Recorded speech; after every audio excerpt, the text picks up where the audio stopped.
The Eric McKenna project was formed in March of 2019 by Pittsburgher Eric McKenna.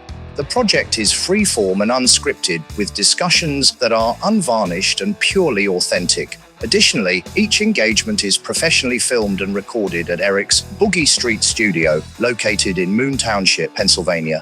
Guests are by invitation only and come from all walks of life. Discussion topics include business and entrepreneurship, science, art, music and film, comedy, and other entertainment disciplines. Eric's biography includes Pittsburgh Realty agent, radio broadcaster, speaker, and guitarist. Additionally, Eric is the founder of Boogie Street Guitars, a guitar design and marketing firm which has worked with most notably Dimebag Darrell and Kiss legend Paul Stanley. Since 2023, the Eric McKenna Project podcast is exclusively presented by the Cozza Law Group, Pittsburgh's premier business attorneys. If nothing else, COVID, I think, open up the floodgates. Well, yeah, because like nobody was wearing anything but sweatpants. See, I don't remember that because I laid low during COVID. Well, I was 7 months pregnant. Yeah, that's what I heard. Yeah. Yeah. So, what do you love about real estate? I love getting to work with a lot of different people. Okay. Like from all different professions, walks of life, and getting to work with friends too, and their friends, and I like, for example, one of the clients I believe that I worked with you on was a very, very talented cake baker. I remember that. And yeah, I remember that. Yeah. Yeah. And she makes like the world's best tres leches cake. The best. And that's what they gave me as my like when we closed, she gave that to me as a thank you gift, and it was like phenomenal. You end up leaving a tapestry of like amazing people in your path as you progress in their career. If you do it well, I think, and if people appreciate what you do for them, for 100%, for sure. And it's an honor really to work with so many great people at like such an important point in their life. Home it's where we spend most of our time. It's everything. It's I hesitate to call it an investment, but because I don't necessarily see real estate as like the home where you live, and I caution my clients to look at it as an investment, because it's really about like your lifestyle and what works for you, and if it works for your cash flow, and appreciation is an added bonus. It's a big honor to be able to shepherd people in that shepherd, I like that, in that field. So we're in that process. But has it gotten better for you? What do you mean? Oh, I mean, we were doing it. I think we're doing about the same amount of time, roughly speaking. Has certainly everything has an ups and downs too, but has real estate gotten continually better for you? Yeah, I mean, as far as just like my business, or I'd say everything. The experience, put it that way. Yeah, actually, because I mean, I've grown my business every single year since I started. I started going full time in 2019, and I've grown every single year last year. Sold just under 20 million, which in Pittsburgh is, I don't know. I think I was in like number 93 or something in the MLS ranking, if you will. And actually was number 2 overall for Cranberry Township sales, where I live, which was a very big thing for me. A number 1 individual agent. So I was very, very proud of that. I mean, I get to work with like so many of my neighbors. I get to specialize in the area where I live. I'm not running all over the city anymore. I'm able to be more selective about who I work with and what listings and buyers and stuff that I take on, and I do have a small team now, so I'm able to. I don't have to turn down clients. I can still support clients who want my help and help. You can get to everybody, right? Yeah. Right. Do you think that that I can still have my lifestyle? That and is that a change? Enjoy my child and is that a change from what it was prior? Yeah, I would say so. I mean, 2021 especially. I mean, every real estate agent had a hard time in 2021, no question. But I think if I was at a place in my business now, if I was in that place then, I think I might have handled 2021 a lot differently. Mm-hmm. The 2021 market, So yeah, it's that old regret thing, right? If we knew what we knew then, right? right. I don't know if I'd be sitting here right now if I knew all those years ago. Yeah, but yeah, do you think that getting that opportunity to work with established relationships you have in your life is kind of the reward for, I don't know, hanging in real estate as long as it takes sometimes to get there? I think it's a product of where I focus my efforts. You know, like I started buying Zillow leads back in like 2020, 2021, I think, and I bought them in early in 2022 and closed a decent amount of business off of Zillow leads, not a ton, but just because I moved back to Pittsburgh in 2014. I hadn't lived there my entire 20s. I didn't make relationships here in my 20s. And then I was I think it was around 34 when I went full time with my real estate license. Prior to that, when I moved back, I was flipping houses and mostly just dealing with like shitbag contractors and stuff, I think we talked about a few of those. Yeah. So, I didn't have a whole lot of relationships in Pittsburgh. I had to like grow my sphere, if you will. So that's why, and I don't blame anybody for, buying Zillow leads, and some people make a business model off of that, and they just serve those clients really. They're really good at capturing them, at closing them, and I think I was, I closed like in 2022. I think I closed almost like 4 million off of Zillow leads.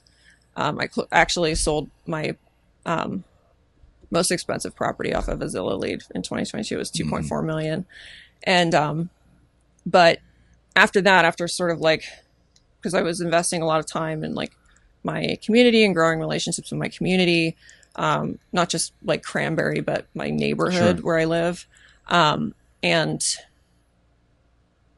also like taking care of like my existing clients and following a certain process with them, and after they closed, and not just like ending the relationship at the closing table sort of thing, focusing my efforts there. And then eventually in 2022, I stopped buying Zillow leads. And I said when 2023 started, I was like, I'm not doing this anymore. I'm not going to buy any more leads. And I ended up growing my business in 2023 and then again in 2024. So it's more a product of, it's not just like being in the market. It's how you do the job with your clients. And that's the formation of your reputation within the market. Correct. I mean, yeah. And that comes from how you take care of your clients when you're working with them, because if you make it a memorable experience, if you go above and beyond for them, and they're going to recommend you to other people. It's not just about staying in touch with them either. Right. It's about being that real estate expert, meaningful interactions, and being their real estate expert for anything they need. And that's why if you go on my website, you see I have like a vendor directory, or keep a contractor directory. That was like a big part of my business, because I started in the business flipping houses, and I saw how badly that like certain contractors can mess things up for you. And but I made relationships with some really great people in all aspects of home ownership, or different types of, not just contractors, but like attorneys and designers and stuff like that. And so I noticed a lot of people because they knew I was flipping and knew that I did that, they reached out to me for those things. And I was like, wait a minute, how can I integrate this with my business to be of value to my clients? So like not just before, like during the process of buying, but after they buy a house or sell a house, like what other resources. And the contractors are a big one, because there's just the stereotype for that genre is incredible. Oh, and it's bad scary in Pittsburgh. I don't know. Like, I've talked to people who invest here from out of state, and they're like, why is it so hard to find good contractors in Pittsburgh? It's like, I could go with the most expensive person and they could be the worst. Why do you think that is? I think because well, the least PC way, I guess that I could put it, is other markets get their cheap labor, if you will, from immigrants. Pittsburgh gets its cheap labor from drug addicts. Yeah, that's interesting you said that, because I'm familiar with some contractors, more than some, that have to go to the bar at 2, 3 in the morning and pull. The thing was, they would pull these guys out of the bar and try to sober them up for 3 or 4 hours to put them on a ladder to go up and do roofing.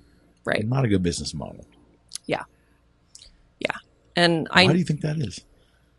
Well, we don't have a very big, we don't have a very big immigrant population with that skill set. You know, most of our immigrants are like in the healthcare space, and the tech space. Yeah. You know, when they come to Pittsburgh, we're not getting, a lot of immigration for whatever reason in the skilled labor space. Huh. I mean, they're definitely here. I definitely hear, yeah, certain music, like in the neighborhood where I live in, that's still under construction. There's a lot of me too mariachi music being played from. We do get I wouldn't say it's necessarily cheap labor, but I mean we do have the Amish, which other places don't have. That's true. But that's true. Although I don't see them often. Do you? I mean, they're in our neighborhood all the time, like framing and stuff. Front. Yeah, okay. Framing, roofing, stuff like that. But yeah, they can make some furniture. I think most of the Amish, I feel like, work mostly with big builders. Like they don't necessarily. That's interesting. Well, they're hard to find because they don't advertise. They don't. Yeah. And they're tough to get. I in think touch some with. of them have radios and cell phones now. I think they're they'll use someone else's cell phone. They'll use someone else's radio, someone else's car. As long as they show up and do good work, it's like, should we really care about the rest of it? Well, maybe. I'll have to tell you sometime about the Amish listing appointment that I went on in January 2022. I was like, I don't want to offend any Amish people who might be listening. Do you, as a woman realtor, like, or I should say, how often do you give a passing thought to safety, your personal safety, while you're out doing your work? I don't work with like absolute strangers, anymore. I'm a guy and I try not to do that. Yeah. I mean, like when you're not responding to Zillow leads or whatever, not that Zillow is the only place to get leads, but I don't know. It's not something that I've ever, like, it's crossed my mind a few times before when I was like, wait a minute, I'm about to go show this house to this guy and it's dark out, and I've always been cautious about it. And I don't know, depending on how much the house is and how much I want the business might be like, hey, this is the name to my husband. Like, hey, this is the name of the guy I'm about to go show a house to. If I don't come home, this is what he, like, I don't know what he looks like, but you might want to call the police. Like, that might be my version of caution in one case. And another might be like, you know what? I think I need you to come with me on the showing, Okay. But I guess it just depends on the mood. What's the diciest situation you found yourself in without assistance? Do you remember? Was there one? I mean, it wasn't dicey in that, like, he actually turned out to be a really nice guy. But as I was driving to it, I was like, what am I doing right now? This is actually like really, really stupid and dangerous. And I was pregnant. And so maybe I guess I figured maybe I was just like, well, no one's going to rape a pregnant woman, right? So, like, oh, really? I was so fat. Like, you don't understand. I was like and I was so swollen. And I was just like, no one's going to rape me. So I don't think it works that way. But then I was like, as I'm driving there, I'm like, this is actually really dumb. I don't know if I should be doing this. But I showed up to the house. It was dark. And it was like a foreclosure, an abandoned vacant house. And like, I talked to the guy on the phone like quite a bit before, and he was like, I like got his pre-approval and stuff, so I knew he was like a legitimate buyer, that's legit. Yeah. But I mean, then I think about it, and I'm like, anybody can manufacture a pre-approval if they have Adobe Acrobat, But so I mean, it would turn out fine. Like he was He was legitimately looking at the house. We made an offer on it, got under contract. He ended up terminating on inspections because it was a mess. But, you know, then he ended up buying a house in Ohio where I'm not licensed. But, yeah, that was a situation where I was like, what the hell am I doing? Like, so you had moments, really you've stupid. had moments to reflect on it. Oh, yeah, for sure. I've asked some people that are realtors, real estate agents, and I was surprised at how many people never give it a passing thought. Yeah. It's kind of scary.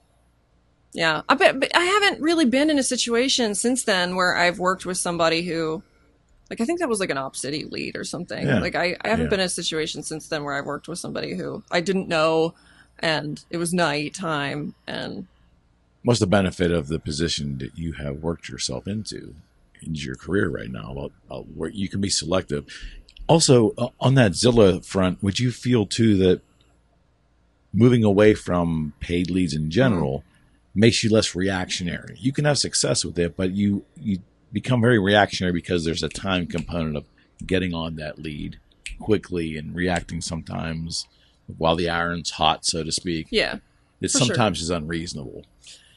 Yeah. I mean, that's just I know agents who run their business models off of, and their teams and stuff off of, like, giving them Zillow leads, and they're on top of their agents all the time about, like, if they're not converting them. Right. And that's a big concern of theirs because they're like, I don't want to be wasting money on leads that we're not converting. And there's just like an element, there's like a boiler room sort of element to it that even if you're doing it on your own, like, I found that too. That you're like, wait a minute, this was a Zillow lead I didn't get, or I didn't convert, or I missed the call, and, like, calculating in your head, like, how much money am I paying for this per month? And if you're not answering the call right away, it's a difficult you're way wasting to live. Money, you know? Yeah. I can speak from experience. It's a difficult way to live. I mean, it makes sense for agents who are maybe just starting out, don't have a lot of, you know, business to just drum up, and they want to start closing deals, start making money right away. And that's not what I tell anybody who comes to me about joining my team. I'm like, I don't buy leads. And if you want to start really hitting the ground running and, like, start running buyers around, I mean, you'll start making money. You're going to waste a lot of time, you know, on a lot of leads, because the team leader is generally going to take the best ones for themselves, you know, but you'll get those leads, you'll get experience, you'll do all that, but, and you will start making money faster. But I want to show you, I don't want you to become dependent on that. And I want to show you a better way of doing things. So, because I think doing it once you start on Zillow leads, it's, like, really hard to get off of them, at least if you're not establishing a process. Like, I established a process when I had Zillow leads of, like, showing my clients a really good experience, and then keeping in touch with them and being their real estate advisor for life. And that's part of, like, what my contractor directory is about. It's not just on my website. It's like a physical booklet that I reprint every 2 years or so, you know, and just stuff like that. And I send, like, quarterly gifts to all my clients and past clients and current clients. And so I want to show them a better way of doing that. You can do that in conjunction with, like, growing your sphere, growing your client base via Zillow leads. It's just a very expensive way for a team leader to do it. And it's not conducive, I don't think, to, I don't know, is it really conducive to a happy lifestyle? Working that as your sole business model. Depends on your lifestyle. If you're like maybe if you're young. Yeah, if you're like a 20-some-year-old whatever agent, and you're have the time at night, and you'd rather be doing that than, like, going to the bar or how long I don't know. Do 20-year-olds even go to bars anymore? I don't think so. Or do they all just communicate on TikTok? I don't even know if they drink anymore. Do you know that, like, the amount of kids who identify as straight edge, like, no drugs, no alcohol, whatever, has, like, skyrocketed. It's gone from, like, 5% when I was younger to, like, 25% or something like that. I mean, I might be making up complete bullshit statistics, but I think the trend of what you're saying, regardless of the hard numbers, is true. And why do you think that is? I think, well, one positive aspect is there is a increased focus on, like, mental health, you know, and how substances can negatively affect that. But I think there's a lot of anxiety among I say children, but they're young adults, I guess. I think there's a lot of anxiety from young adults about, like, not being in control of themselves. or, not. Help me understand that one. When you say uncontrolled, it's a half-baked theory, but I think there's just like,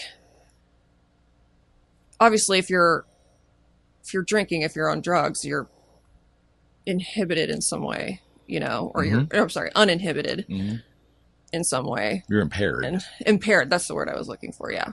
You're uninhibited and you're impaired. Yeah. Bad combination. Yeah. And I think there's like maybe a growing contingent of young adults who just don't,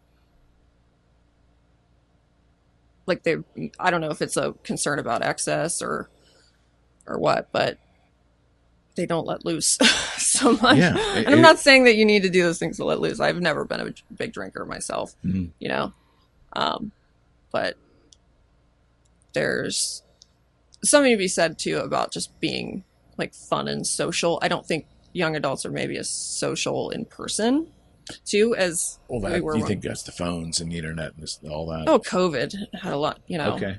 I think, that was 5 years ago now. Oh, I know. One of those kids who were like 15 are now 20, and Do you think that Oops. I'm at the unfortunately I'm at the age of being a grandparent now as opposed to a parent, but I wonder if this current generation of kids might be cautious of the ills of impairment from what they saw from their folks. In terms of being normalized, yeah. Well, I mean, in one way, it's like I'm not saying it's like necessarily a bad thing, because I mean, you look at like that one athlete it was who like raped that girl behind a dumpster. What college was that at? Do you remember that? It was a very big. It was like right around 2019, like 18 or 2019, right around the Me Too movement. Yeah. But one of the takeaways from that was like also like excessive drinking on college campuses. Like people also have to be, and women too need to be responsible for what they're consuming. And, it's about that as much as it is about like rape and stuff. Women's rights and all that. Do you think maybe like may I throw this out at you and get your thoughts? Last 20 years or so, the DUI component and the financial penalties associated with it and the social stigma that it's grown with that. Do you think that has tamped down some of the excess binge drinking? I don't know. I couldn't say. I don't know any of those statistics. I didn't know that those things went up. Apparently DUI is just so bloody expensive now. The fines, like the governments are like lodging on that particular crime have just skyrocketed. They're trying to make it as financially painful as possible for people. Well, that's good. Yeah, to discourage it. Because there's a difference between drinking and driving. Mm-hmm. So I just think there's fewer kids who are out socially interacting, like going to bars and stuff like that. And agreed. They seem to find joy being together, but not together. Well, I think social anxiety has increased. I don't know. What's spearing that, would you guess? I think the way maybe that the way our kids are educated and what's being maybe taught in schools and what they're hearing from the media and like from their teachers. And I get that. Yeah. I don't know. Like it struck me when I went to, so I did my son starts kindergarten in the fall. And so we went to like kindergarten orientation, and there was like a very, very long presentation about like, here's all the, basically like para administrative professionals available at this school. It's like, it's not just like your kid's teacher and the school nurse and the guidance counselor anymore. There was like 16 different professionals available like as resources to your kids. And it's like, there's like the reading, person who like helps with remedial reading, and then there's like it's overly specialized. Well, like there's the school counselor, and there's the school psychologist, or like there's like 3 guidance counselors and the school psychologist, and there's just, I don't even remember, there was like such a long list of things. It's it seemed a little bit like overkill. And I'm not saying like that this has necessarily anything to do with like kids' social anxieties, or I just maybe making these like threads in my head that I'm not connecting out loud very well. But I guess what I'm seeing is I feel like our kids are being coddled maybe in a certain way that has made them scared to experience life the way that we experienced it. Well, what's interesting is the idea that a generation ago, the hammer was coming down on helicopter parents. And then it went from helicopter. And that was a problem. It went to helicopter parents to helicopter villages now, societies almost. And that's where a lot of the pushback is now, is the townships, do the schools have the right to enforce these ways on the kids, or is that the parental right? Well, and it's not even just helicopter parenting. There's something I read about called like lawnmower. They call it lawnmower parenting. Okay. Where it's where you basically mow down any obstacle that your child might come into contact with before. I like that term. Well, it came from an article about like when the whole like Lori Loughlin and those actors, I can't remember who all they were. School admission or something? Yeah, the school admissions scandal. They were like paying off admissions people to let their kids in certain colleges and stuff. Because they could. Yeah, I guess. And so we were talking about lawnmower parenting, is like when you like mow down all these obstacles so that your kids can like get into the best schools and have the best life. And it's like, what good are we actually doing our children by removing every obstacle that they have in life and ensuring that they never feel any pain and that they never feel any sadness? I think society's changing back now. You think? I think that there is more conversation now about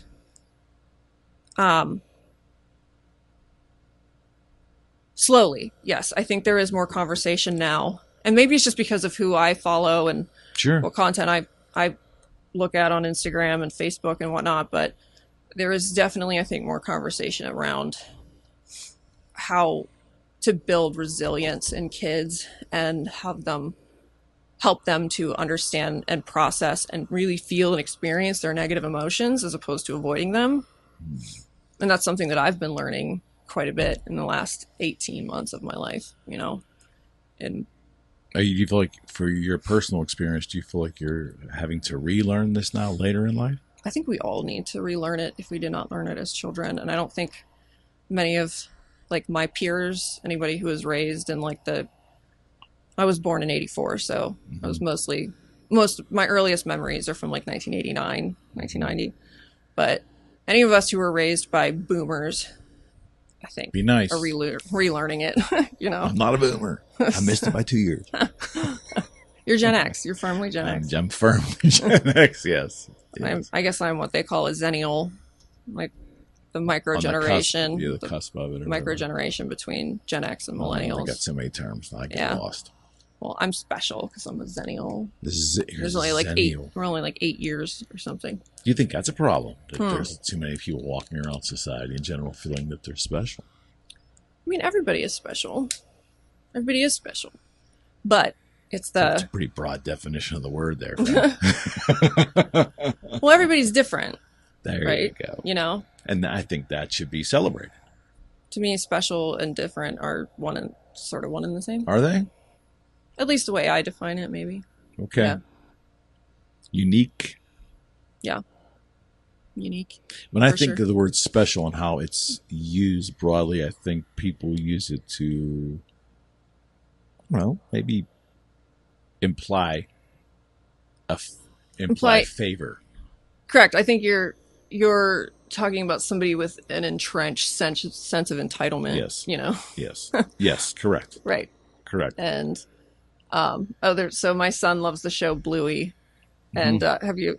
I have. Yeah. You said you have grandkids. So you've seen Bluey. Have you seen the episode where Muffin, their cousin Muffin, comes over, and when they're on the drive on the way there, Muffin's dad Stripe says like, "You are the most special kid in the entire world," and like. And she's like, really? I didn't know that. And like, so when they get there, she's like, pretty well. She's like, I don't have to follow any of your rules because I'm the most special kid in the whole world. And then like the girls are like so frustrated. They're like, we're playing library. You have to be quiet. You have to return your books. And so like finally towards the end of the episode, the dad has realized what he's done. And he was like, Muffy, remember when I told you you were the most special kid in the whole world? Well, you're not. To me and your mom, you are, but not to anybody else. You know? So clarification. Yeah. But it was like, I'm sure there's some degree of that going on, you know, where kids have been, you know, in our effort to like boost kids' self-esteem on and which is a noble thing and pursuit. Like, I think that every kid before the age of 7 should know that they are beautiful and loved and, you know, safe and agreed. Because we're all humans, right? Agreed. But maybe in some of those efforts might have that combined with like getting rid of all obstacles and like not wanting your kids to ever experience sadness and not helping them dig into their emotions that way and experience their emotions that way. That combined with all these like, you know, self-esteem efforts may have created entitlement. You know? Yeah, I always wonder too, like how much of that parental stuff that parents do is also for themselves.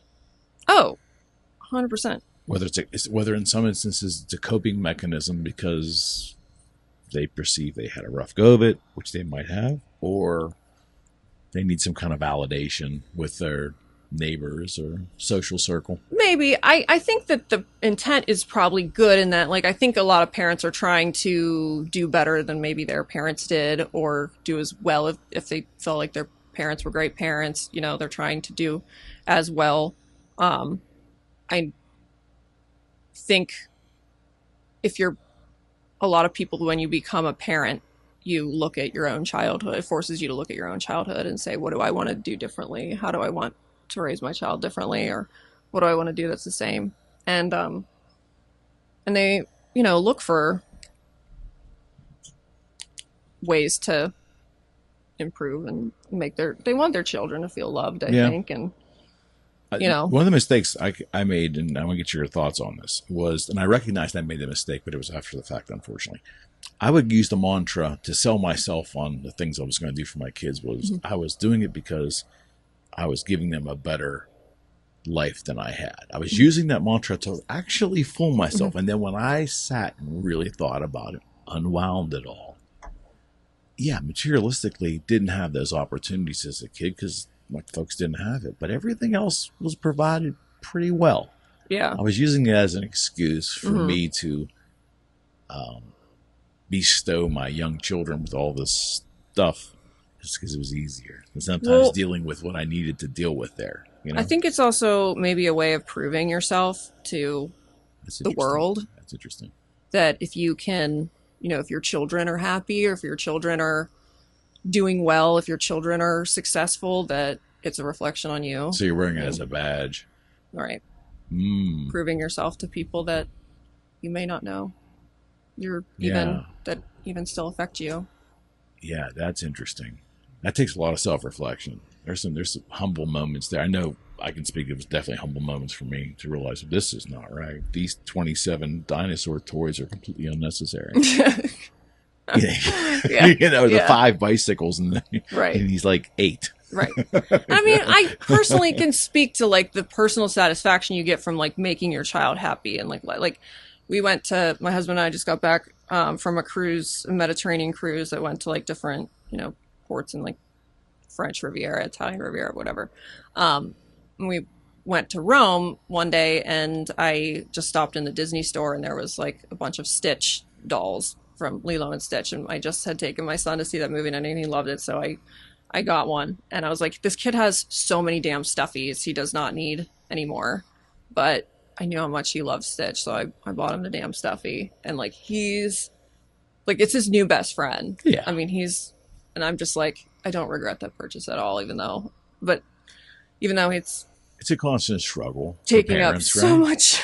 It's a struggle for parents. For parents with means to put their situation with their children in excess. It happens. Right. And I mean, it's like how many electric vehicles does a 5-year-old really need, but it's like, yeah, that one was, but this one is getting a little bit dirty, and it's, like, we want Sam to be rolling down the alley, like, styling and profiling, Yeah. I totally get it. Do you, well, let me ask this. How much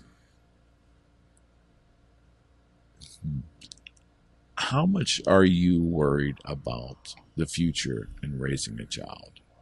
Like, let's take it from the... How much am I worried about, like, my child's future? Yeah. Not the things that you are assuming you will have a good influence in. I mean, everything's a crapshoot. Would you not agree? Ultimately, in the end, we're trying to put the odds in our favor. There are aspects of luck out there. Yeah. But, I mean, like, are you talking about, like, in the current state of affairs and the way things are going? I'm including things that you can't control. Yeah, I'm a little worried about things but you can't control. At the same time, I'm also like, worry doesn't. What's worry gonna do? Where's it gonna get us? All I can do is just try to do the best for my kid and prepare him for the world. And I really want him to love and enjoy his childhood. I think childhood is so precious, and it needs to be protected. And that, to me, is the most important thing, is like protecting his childhood. Yeah, absolutely. But also preparing him for adulthood. But you can protect your kid's childhood and prepare them to be adults by practicing, or like, practicing resilience and having them understand and be resilient. Like, all these, there's been a big focus, and this might go back to like some of the things we were talking about earlier, but there's been a huge like anti-bullying push in our schools, and there still is, and everybody wants to change systems and like blame this parent and blame this school administrator and stuff for when their kids get bullied. And I think what we've seen is that like all these anti-bully programs are failing because you get a kid who maybe sees themselves as bullied and then becomes the bully themselves. And it just creates a cycle, They become entitled and they become a bully themselves, or their parents do, or, it's just like a cycle that continues. And what we really need to be teaching our kids is resilience, and to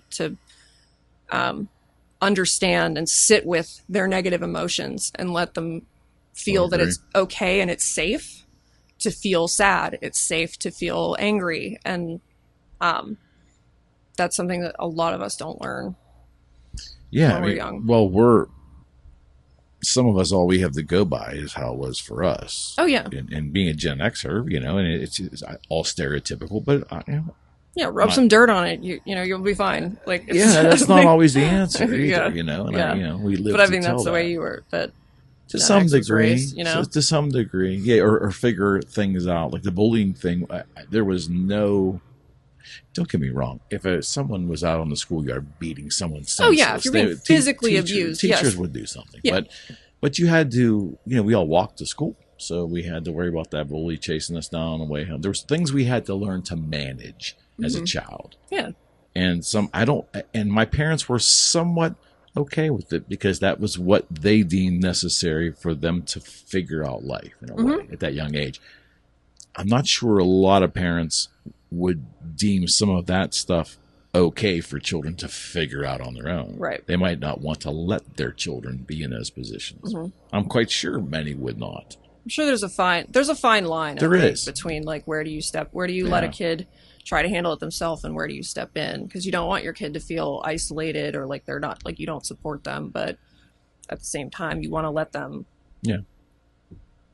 choose their own path. You want to let them. Let me ask you this. Learn from that. And this might be a hard question. I'm going to ask it. So, are there major things that you will raise your child differently because of the way you were raised? Not implying bad. I'm just saying decisions or rules or philosophies, mini philosophies or something. I mean, I'll never put. So I was put on Ritalin when I was 11. And I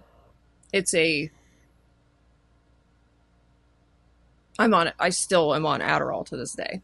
I'm 41 years old. So for most of my life, I've been on some sort of form of stimulant medication. If my son, and ADHD supposedly is a hereditary thing, if my son were to be diagnosed with ADHD, I will never, ever, ever, ever, ever put him on stimulant medication, ever. Mm-hmm. And I will caution every parent who's been told to put their children on stimulant medication to really, really, really think about that.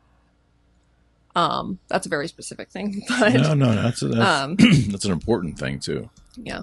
I would never put my son on stimulant medication, and I don't like fault my parents for that, because that's, you know, they were of the age that was like trust doctors and trust medicine, and they saw that I was unhappy and they wanted me to be happy and thriving and doing well in school, and I wasn't any of those things, you know, when they put me on that. So they couldn't foresee that it would become like a lifelong dependency, which is something that I actually am, it is my goal before the end of this year to completely detox and get off of Adderall completely. It's just really, really tough. That's what I hear. Yeah. It's one of the hardest things. I mean, anybody listening to this who's maybe ever, you know, gone through like heroin withdrawal will be like, shut up. No, it's not that hard. You know? But it's when you're trying to be a functioning adult, like who's running a business and a family and everything, it's really, really difficult to do. Yeah. So how has your opinion of, let's just say, narcotics in generality first, like, has that evolved? Has that changed since you were younger? I mean, did you not give it any thought, the concept of narcotics? I guess I never really thought of like prescription medication as like narcotics or like in the same class as, you know, I mean, but Adderall, it's weed, technically. Yeah, it's amphetamine salts is what it's labeled as. So it's like, it's in the same family as like meth and cocaine and all of those. So, I mean, that's one of the reasons why I don't want to be on it anymore, you know, but, is there any truth to the matter that, people get addicted to that because it's like, makes them hyper aware and they can, you know, it's dopamine. I mean, it's pumping dopamine into your brain. And so it becomes a dependency. And, I mean, dopamine hits, or like those are things that people get from like getting a nice text message, or like if you're a salesperson, like winning a particular deal. Like there's dopamine. Everybody experiences dopamine hits every day. But like when I wake up in the morning and I take Adderall, it's like I'm like a computer being like booted up. I can like feel when it's starting to come into effect, you know? It's like all of a sudden I want to like get shit organized and, you know, do paperwork and stuff that I'm not. A lot of people feel when they take their first, second, or third cup of coffee, caffeine can give them a similar. Oh, I'm sure it does. I've never drank coffee in my life. I mean, I drank coffee, but I've never had a habit of drinking coffee. I don't even know how to make a cup of coffee outside of like sticking a cup in a Keurig machine. That's all it takes now. But I've never really been dependent on coffee because I have this, you know? Sure. So I've like been, I feel like cheating the system for years and years and years. But and the only reason that I haven't stopped is just because the withdrawal is like, it really, I mean, the first 2 to 3 weeks, like I had to do a withdrawal, like an acute withdrawal back in December, because my husband and I were going to do some intense psychedelic assisted couples therapy in Florida in January, and I couldn't be on I couldn't be on Adderall and be taking MDMA, ketamine, and psilocybin, you know, in a 3-day or 2-day span. So I started on just like kind of cut it cold turkey almost. Self detox. Yeah, because I should have started sooner, but I didn't, because it's like, you gave yourself a week or 2 or 3. How many? 2. I needed to give myself 3 weeks, but it's so hard. It's so hard when you're like, even to wean yourself off it. Yeah. I mean, just imagine, people are like, well, what is it like? It's like, well, imagine like the simplest thing, like the simplest task that you could be asked to do. Like in my case, it was right around Christmas time, right? So like I had my cleaning person wrap all my gifts, But it was my job to put this, just write the names on the labels and stick them on the packages. Simplest task you could be asked to do. Very easy. Like, you can listen to music while you're doing it. You can even watch TV or whatever while you're doing it. You can talk to people.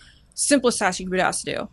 And not fucking feeling like it. I was just like, I don't feel like it. I can't do it. That sounds like a withdrawal. Yep. And I was just like, literally laying on the couch. I rewatched the entire series of Girls. You know? And like, I would check emails here and there and be like, oh, okay. Like, if I had to get a piece of paperwork or something out, I would suffer through it. You just but wanted it to was sleep, just like, and you couldn't sleep. Right. I mean, it's not, it would be great if it's something you could sleep through, but it's just like really, it took me till like maybe 3 o'clock, 4 o'clock p.m. to feel any sort of like motivation to do anything. Sure. And it lasted maybe 2 hours. Right. And you also like eating constantly because your brain is looking for something like someone coming down off of speed. That's what it sounds like to me. I mean, it's what it is. It's what it is. So talk to me about this this trip. Oh, what, to Florida? Yeah. So, how did it come about? Well, have been working with a personal coach for like almost 18 months, and she introduced me to the world to the benefits of healing and therapy with psychedelics. Mm-hmm.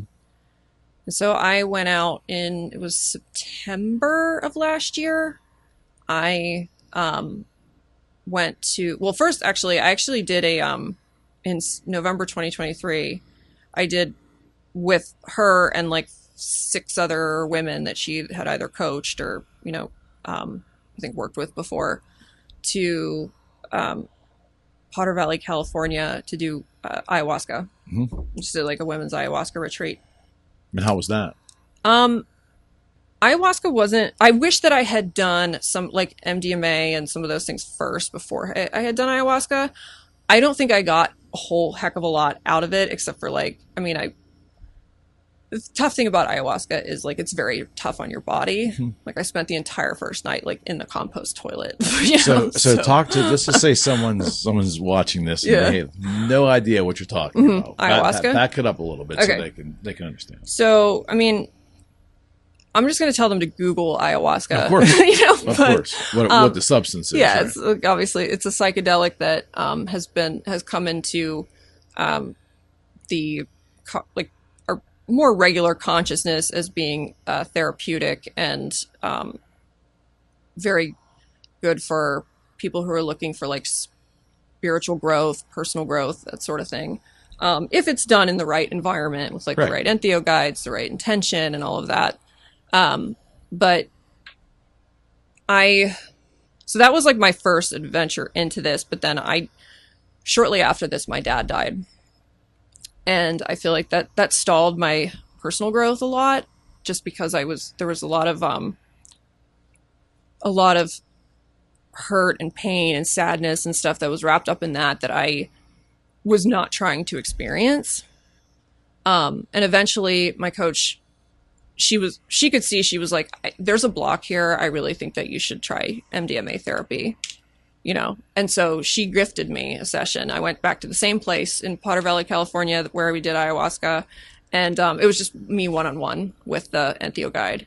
Okay. And this time it was very, very transformational for me. Like, I felt like I really healed from my dad's passing, and made some really discovered some things about myself. Talk to me about the decision that it was healing. Is it something that happens immediately? Is it like a 24? Is it like a 48? Is it a week or 2? When can you make that determination? So it takes like months, I think, to see. Like, there was an immediate, like, upon reflection, like after you do, like, I did this MDMA set. You're on MDMA for about, or like you're feeling the effects of it for about like 3-4 hours maybe. And someone's there with you doing, like, asking you questions, guiding you through like what's coming up for you. And what I came out of that like, and I didn't necessarily understand it at the time, but as I could tell the effects of it, then as I could see things playing out in my life, my real life, if you will, afterwards, I could see, oh my gosh, this is why this came up for me, and this is what's happening from it. Like, for example, one thing that came up for me during my session, there's like a lot of like repressed memories or things that you just don't talk about that you don't realize still affect you can often or reemerge, and you don't know necessarily the next morning when you're talking about it, like why it's relevant, but you start to see it play out. So like one thing that came up for me was when I lost my job at EA Games when I was 23. And it was like it was very traumatic for me, and I never realized it. I'd never talked about it with my therapist because I figured like, oh, it's gone and it's over with. Like, I'm successful now. It doesn't matter anymore, you know. But it came up for me, and I talked about how I felt when this, you know, a new regional manager started, and all of a sudden I couldn't, like, I was their number 2 selling salesperson. I was only 23, and I was making like over like $120,000 a year, which I never thought that I would do in my life, you know, when I was 23. And this new manager started, and all of a sudden I couldn't do any right anymore. And I felt like gaslit. And first I was demoted, and then I was fired. And like all of these emotions around this came out for me, and I discussed it in like very clear detail. But you're also, with the effects of MDMA, let you view it from a lens of like love and self-compassion, because you're being flooded with all these, like, with serotonin, all these positive emotions. So you're able, like, what I was not able to face about that before, I was able to look at it now because I had a lot of self-love happening at the time, you know? Okay. So that's how it is. You're able to remove those blocks, is like I didn't realize I was like blocking that. And I didn't realize at the time how much that had been affecting my professional life since I was 23, and why I'm like, this is why I'm so competitive. This is why I look at all my sales. This is why I want to be on the cover of Real Producers. Like, this is why I care so much about how successful people see me as being, because I'm like trying to prove myself basically to EA Games, you know? And once I had that understanding, my entire approach to my business sort of changed. And I shouldn't say my entire approach, but like there was a certain nuance to how I approached my business that completely changed. Finally. Well, it was like in the past, you know, if I had a client that I started working with maybe, or like started talking to a buyer, and, you know, I maybe went and showed them like 1 or 2 houses, hadn't gotten them under contract yet, just because I don't force contracts on people right away, or I didn't before the NAR settlement, you know, but new landscape. But then they went and bought a house with another agent, because that agent brought, you know, in the past I would have been like, oh my gosh, like you know, oh my God, I can't believe I lost the sale, and just like a lot of ego feelings about it and stuff. And were you self-critical at that time in those instances? Yeah, I would have been like, oh my God, I should have got the contract signed. And now, like, I look at it like, well, this happened actually shortly after this journey, and I just remember feeling like, this is totally understandable why they did that, and it's understandable why I didn't force a contract on them. It's just part of my principles. Like, they were not being rude. It just is. They thought they were doing the right thing, you know, by buying this house off this other agent. Nobody's trying to screw anybody over here. Right. Nobody's being rude. Like, these are good kids. I'm good at what I do. You didn't make it personal. Right. Well, and I would have been thinking in my head, like, oh my God, that's like that much less business that I'm going to do this year. Like, I didn't care anymore. Mm-hmm. And that has something like that, or the kind of revelations that come from that, and from the other things that I found, like in my MDMA journey, like, that is a process. Just seeing how that all plays out, and like how that changes your life. And so do you get to revisit those moments again in a really unusually clear way, would you say? Like, the chemical, does it enable you to revisit moments within your life? I could remember things that I don't think I could have remembered when I was not on it. Mm-hmm. You know, like, there were other things that I brought up about, like, my one of my ex-boyfriends in particular, who was very verbally emotionally and sometimes physically abusive, and how that played into like my self-worth and or like how I viewed my self-worth then and how that's like evolved into my life now, and how it may actually affect my relationship, my current, my marriage and everything. And so when I came to, I was like, I felt like the first thought that came to me was just like, my husband needs to do this, because we were struggling at the time. And I felt like there were a lot of blocks coming from him. Like he was never like really emotionally available to me. And I remember him saying at one point, I cried so much when my dad died. I just know I never wanted to feel that way again. And so he was always like, crying is stupid. Crying doesn't do anything. And he was like that with my son and my stepson. And so I knew, like he had verbalized it without knowing it, that he had a block to experiencing his own emotions. And so for the better part of like a year, maybe even 2 years almost, I had been struggling with the thought of us getting divorced and what it was going to do if my son is still very young. He just turned 5. And so like, I was like, I don't want to only see my 3-year-old every other day, you know, and like split up our house and all of this stuff. Like, I don't want to do any of that, but I also don't want to live the rest of my life, like not having the kind of partnership that I want and the kind of, I think that I deserve, that he deserves. So, I came to him at one point and I said, like, look, I'm growing and you're not. And you don't have to choose to grow. I know that you don't really understand or necessarily believe in some of the growth work that I'm doing for myself and like what I'm spending to do it. But if you don't grow too, then we are going to just grow. We're going to grow apart. We're already growing apart.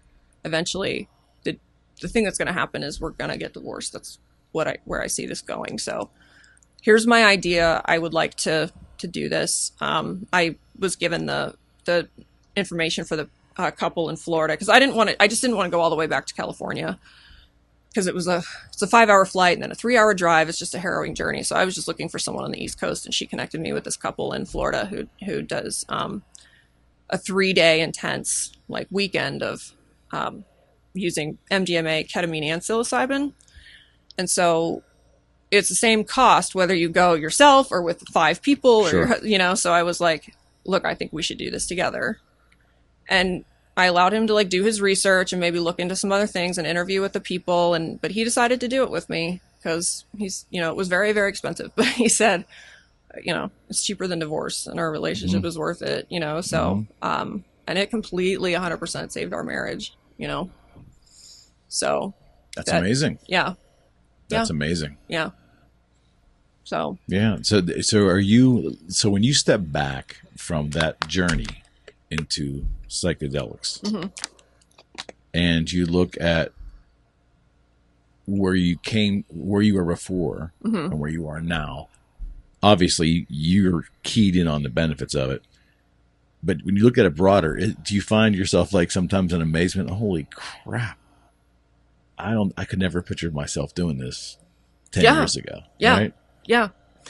See, I think that's amazing. Well, my first knowledge of it was actually through like via my brother-in-law, who, interestingly enough, like my coach is my cousin. She's my first cousin, and she coached my little sister, who was also a coach. And my brother-in-law, who my sister's married to, has PTSD from tours in Iraq and Afghanistan and serving our country and all that, like many of our veterans do.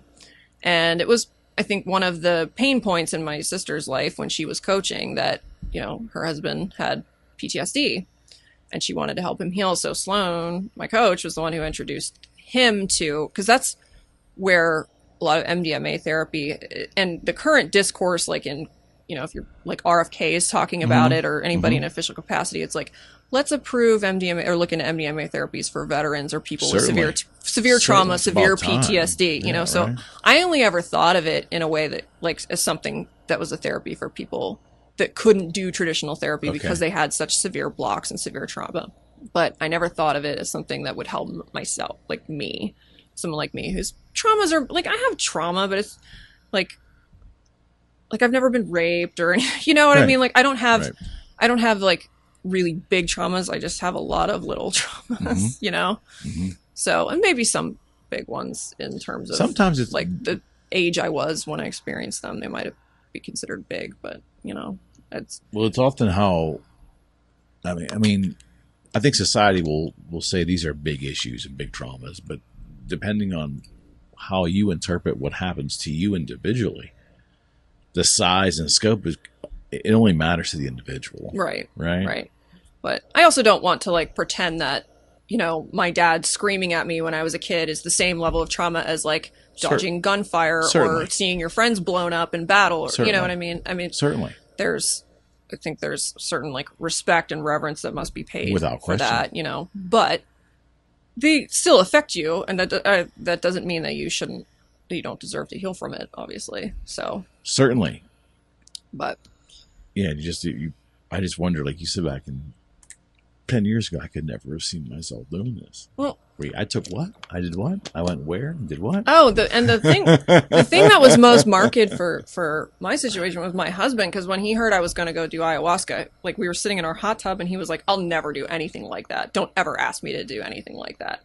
I'll never do that. And I was like, why? And he was just like, I'll never do anything that like keeps me from being in control, like where I'm not in control of myself. I'll never do anything like that. And so that's why it was such a tough conversation for me to have with him when I said, this is what I think that we need to do to save our marriage. Because I was afraid his answer was going to be like, well, I can't do that, you know. Were you preparing yourself? Were you starting to prepare yourself mentally of what you were going to have to do if he would not have agreed? Yeah.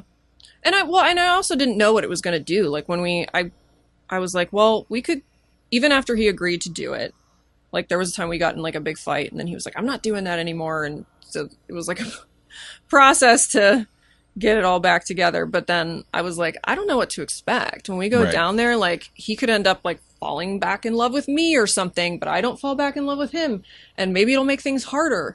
Or maybe, you know, it'll actually just make it more like palatable and for us to part. Maybe he'll see that we're not right for each other. There's a great deal of uncertainty. Correct. I mean, like maybe he'll see we're not right for each other and he'll agree with me, and then we'll still get divorced and I'll still have to deal with all these things that I don't want to deal with, you know? So I didn't really know what was going to happen, but I was just kind of like, something needs to happen, you know?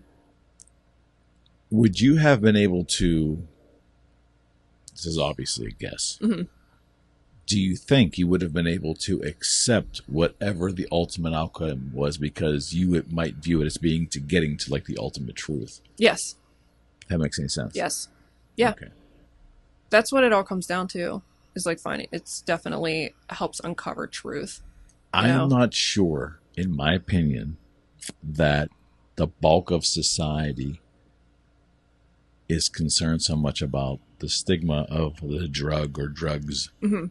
I think that what you just said is what holds back most of the people for getting uncomfortable. Yeah.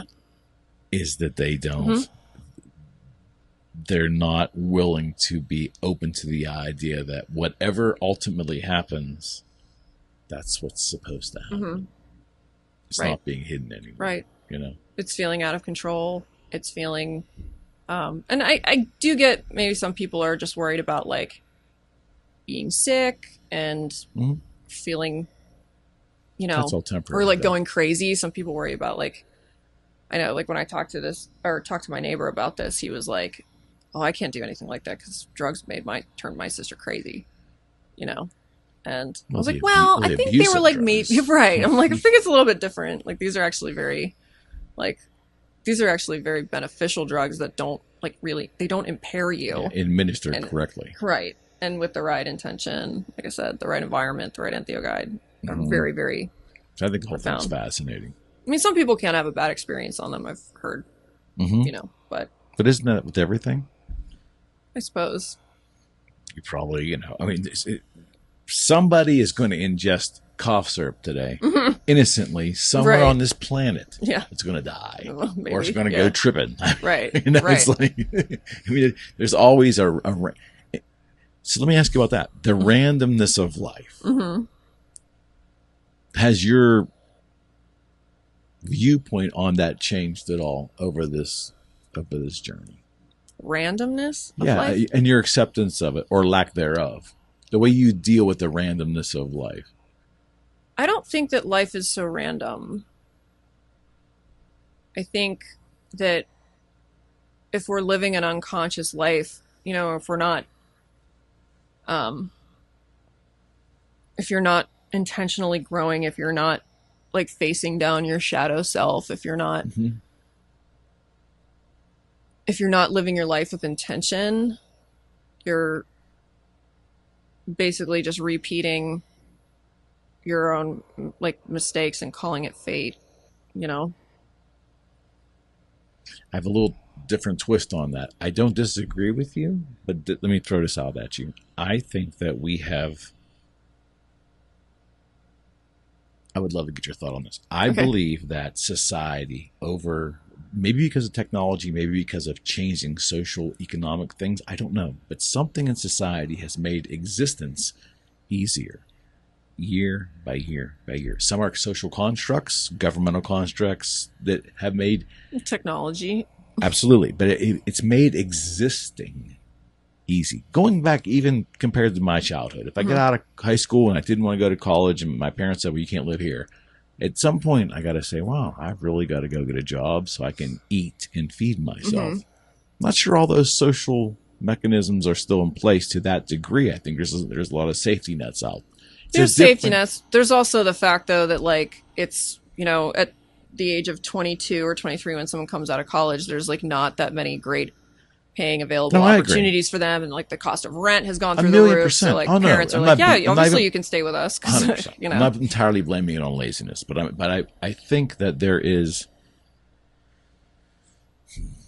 it's too easy to say that people are more lazy now. So I don't have any facts to really bear that out. I just think it's too easy to survive, and thus. Well, I think maybe what you're getting at is that we have a lot of idle time that we did not used to have. That's a good point. When you were like churning butter all day just to like eat dinner, never churned butter.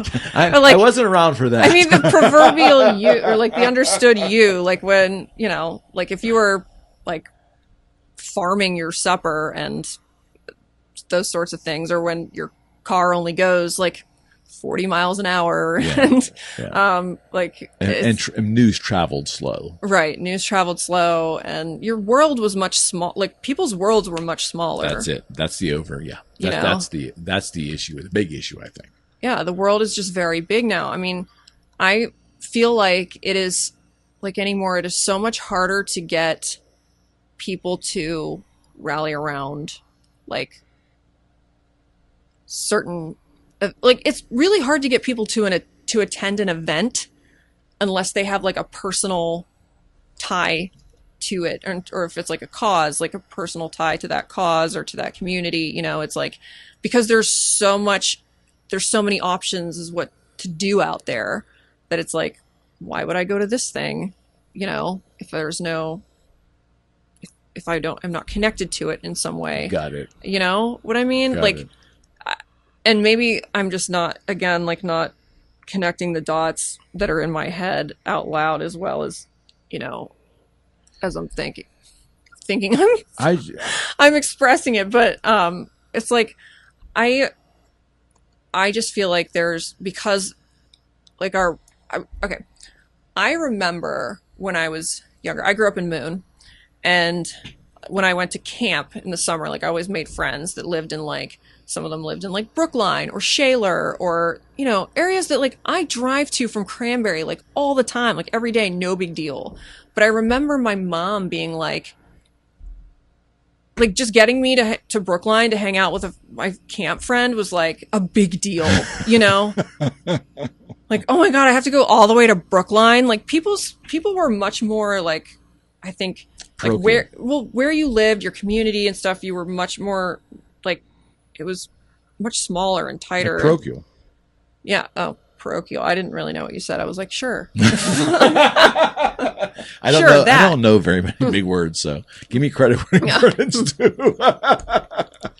Yeah, it was very like it was definitely more. I feel like life was more parochial. It was more local, and now we're with the emergence of like social media and especially now too this new generation with TikTok and it's just and Facebook too. I mean, Facebook is one of the big ones when it comes to like at least my generation. Yeah, mine we're too. not great at Instagram and stuff. Agreed. We're not either. But like even just like Eventbrite and all these other like digital channels and Nextdoor, like where you can find stuff to do, and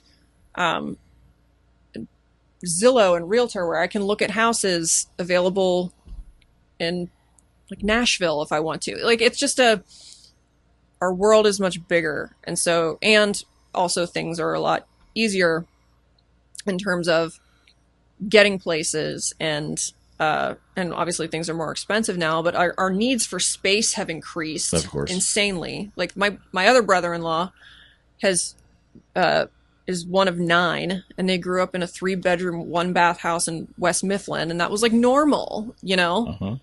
But like, I can't imagine anybody coming to me now as a real estate agent and being like, hi, I have 9 children and we're looking for 3-bedroom, 1-bath houses in West Mifflin. You know what I mean? Or anywhere.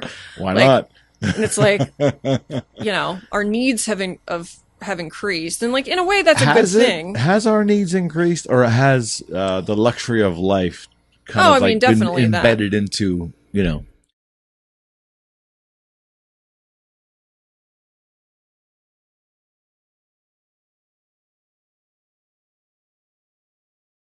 So Facebook. So I would make the argument that your generation doesn't understand MySpace because y'all weren't around for it. Oh, I was around for MySpace.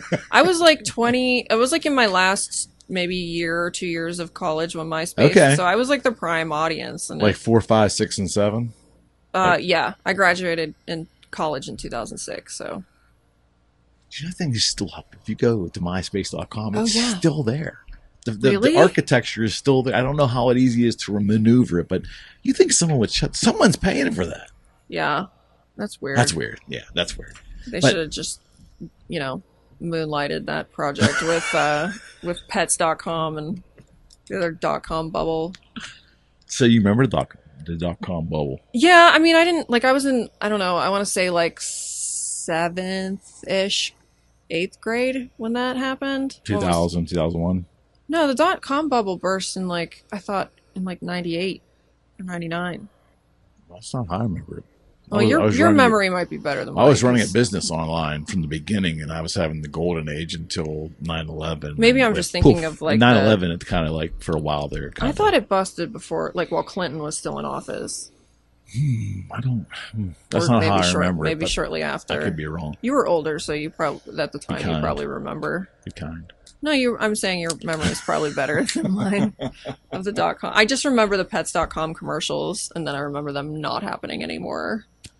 You know, so I wasn't really on top of news. Okay, so let me ask you this question. So but you're at an interesting age because the web 96, 97-ish became mainstream, especially by 97, 98. It was really starting to get mainstream in households and things. Yeah.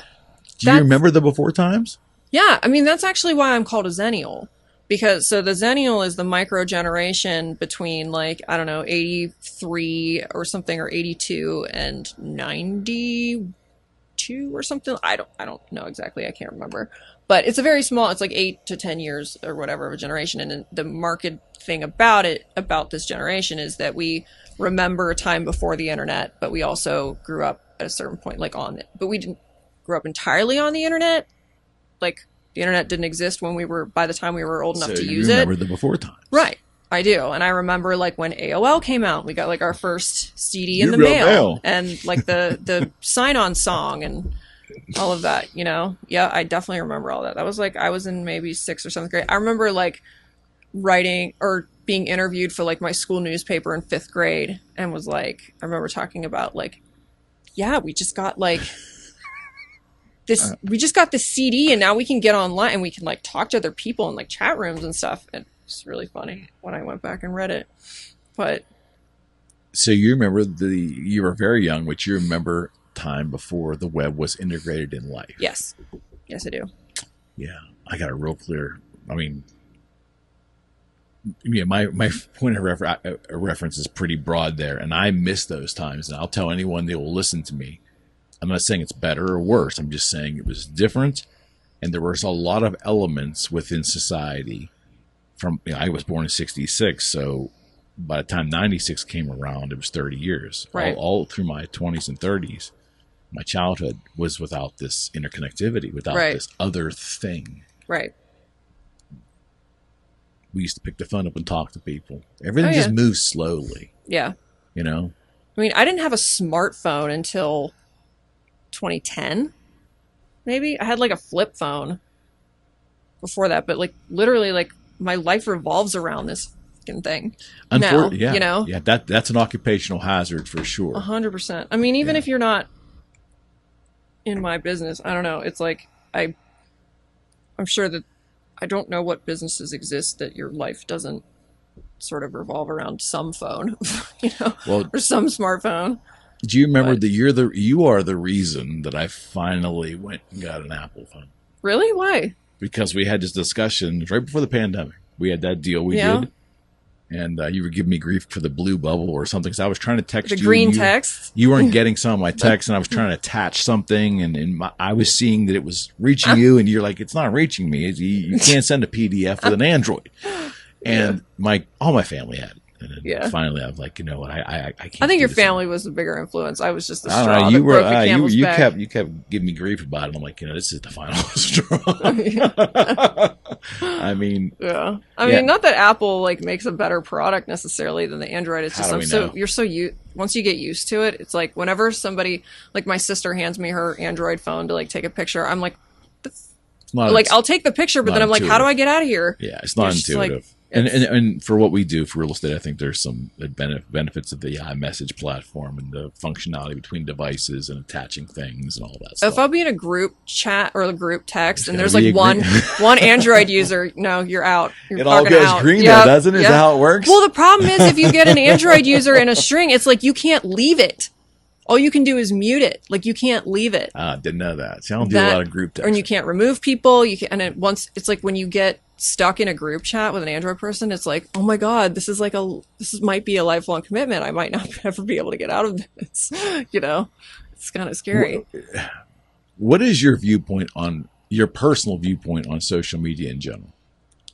I think mine is probably very similar to a lot of people's in that, or at least people my age, that it can be a positive for certain things. But we also have to remember that like everybody, like whatever people post on there is generally like you're only seeing the surface. You're not, you know, you're not really seeing what's really going on. Do you think we all know that? Project a persona. Do you think? I think, but it's also easy to forget. Mm-hmm. You know, it's easy to forget because like sometimes I'm like looking at stuff and I'm like, wow, she is living the life that I want. You know, you still have those moments? Sometimes. Really? Yeah. That surprises me. Like today she's in Tokyo. Tomorrow she's in Czech Republic or whatever. Like, how do I get this life? Do we actually know that's always true? What? I question everything, especially now with AI. I question everything. Oh, well, AI is like, I mean, that's only been in my purview for like less than a year now almost. But it's like, yeah, that's going to be a challenge, I think, for a lot of us, you know? Yeah. Okay, so let's get philosophical for a second. Okay. What happens when we cannot trust the reality that is around us? Like we feel and we know that this is wood and, you know, these are inanimate objects, things we can touch and feel they're there. But what happens when, through technology, it gets so bad that we don't trust the actual reality that we're sitting in? I think our generations might be okay with it, but the generations coming up might see those lines blurred to a degree. I don't know. I guess it depends on how much of your reality exists on the web. And, you know, that's not to say that AI is not used in other offline applications, like things that you look at that might have been prepared for like advertising and whatever offline. Obviously, people are use spending AI. money to buy their avatar a sweater. Yeah, they've been doing that for a long time, though. You know, yeah. Does that not send like a bizarre message out to the world of where we're headed? People have been doing that for a long time, though. What, with the Sims and all that stuff? Oh yeah, for sure, 100%. But the Sims don't look like they look today.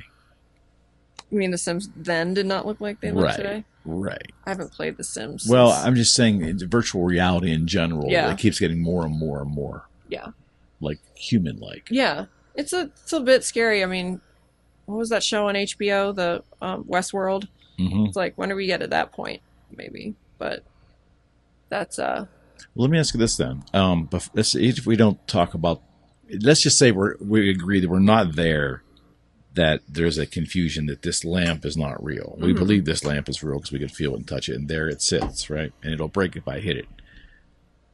But would you not agree that the information being fed to the public from all different directions now has an element of AI-generated stuff which could be completely believable visually and audibly, but could be completely garbage? Yeah, I mean, well, look at half of what is fed to you that's not AI, that's garbage, you know? Like, look at how many beliefs there are out there based on complete bullshit, you know? People, like, statistics that lie, or, like, or people just, like, manipulating graphs. So where are we going know? with all of that? Well, I think that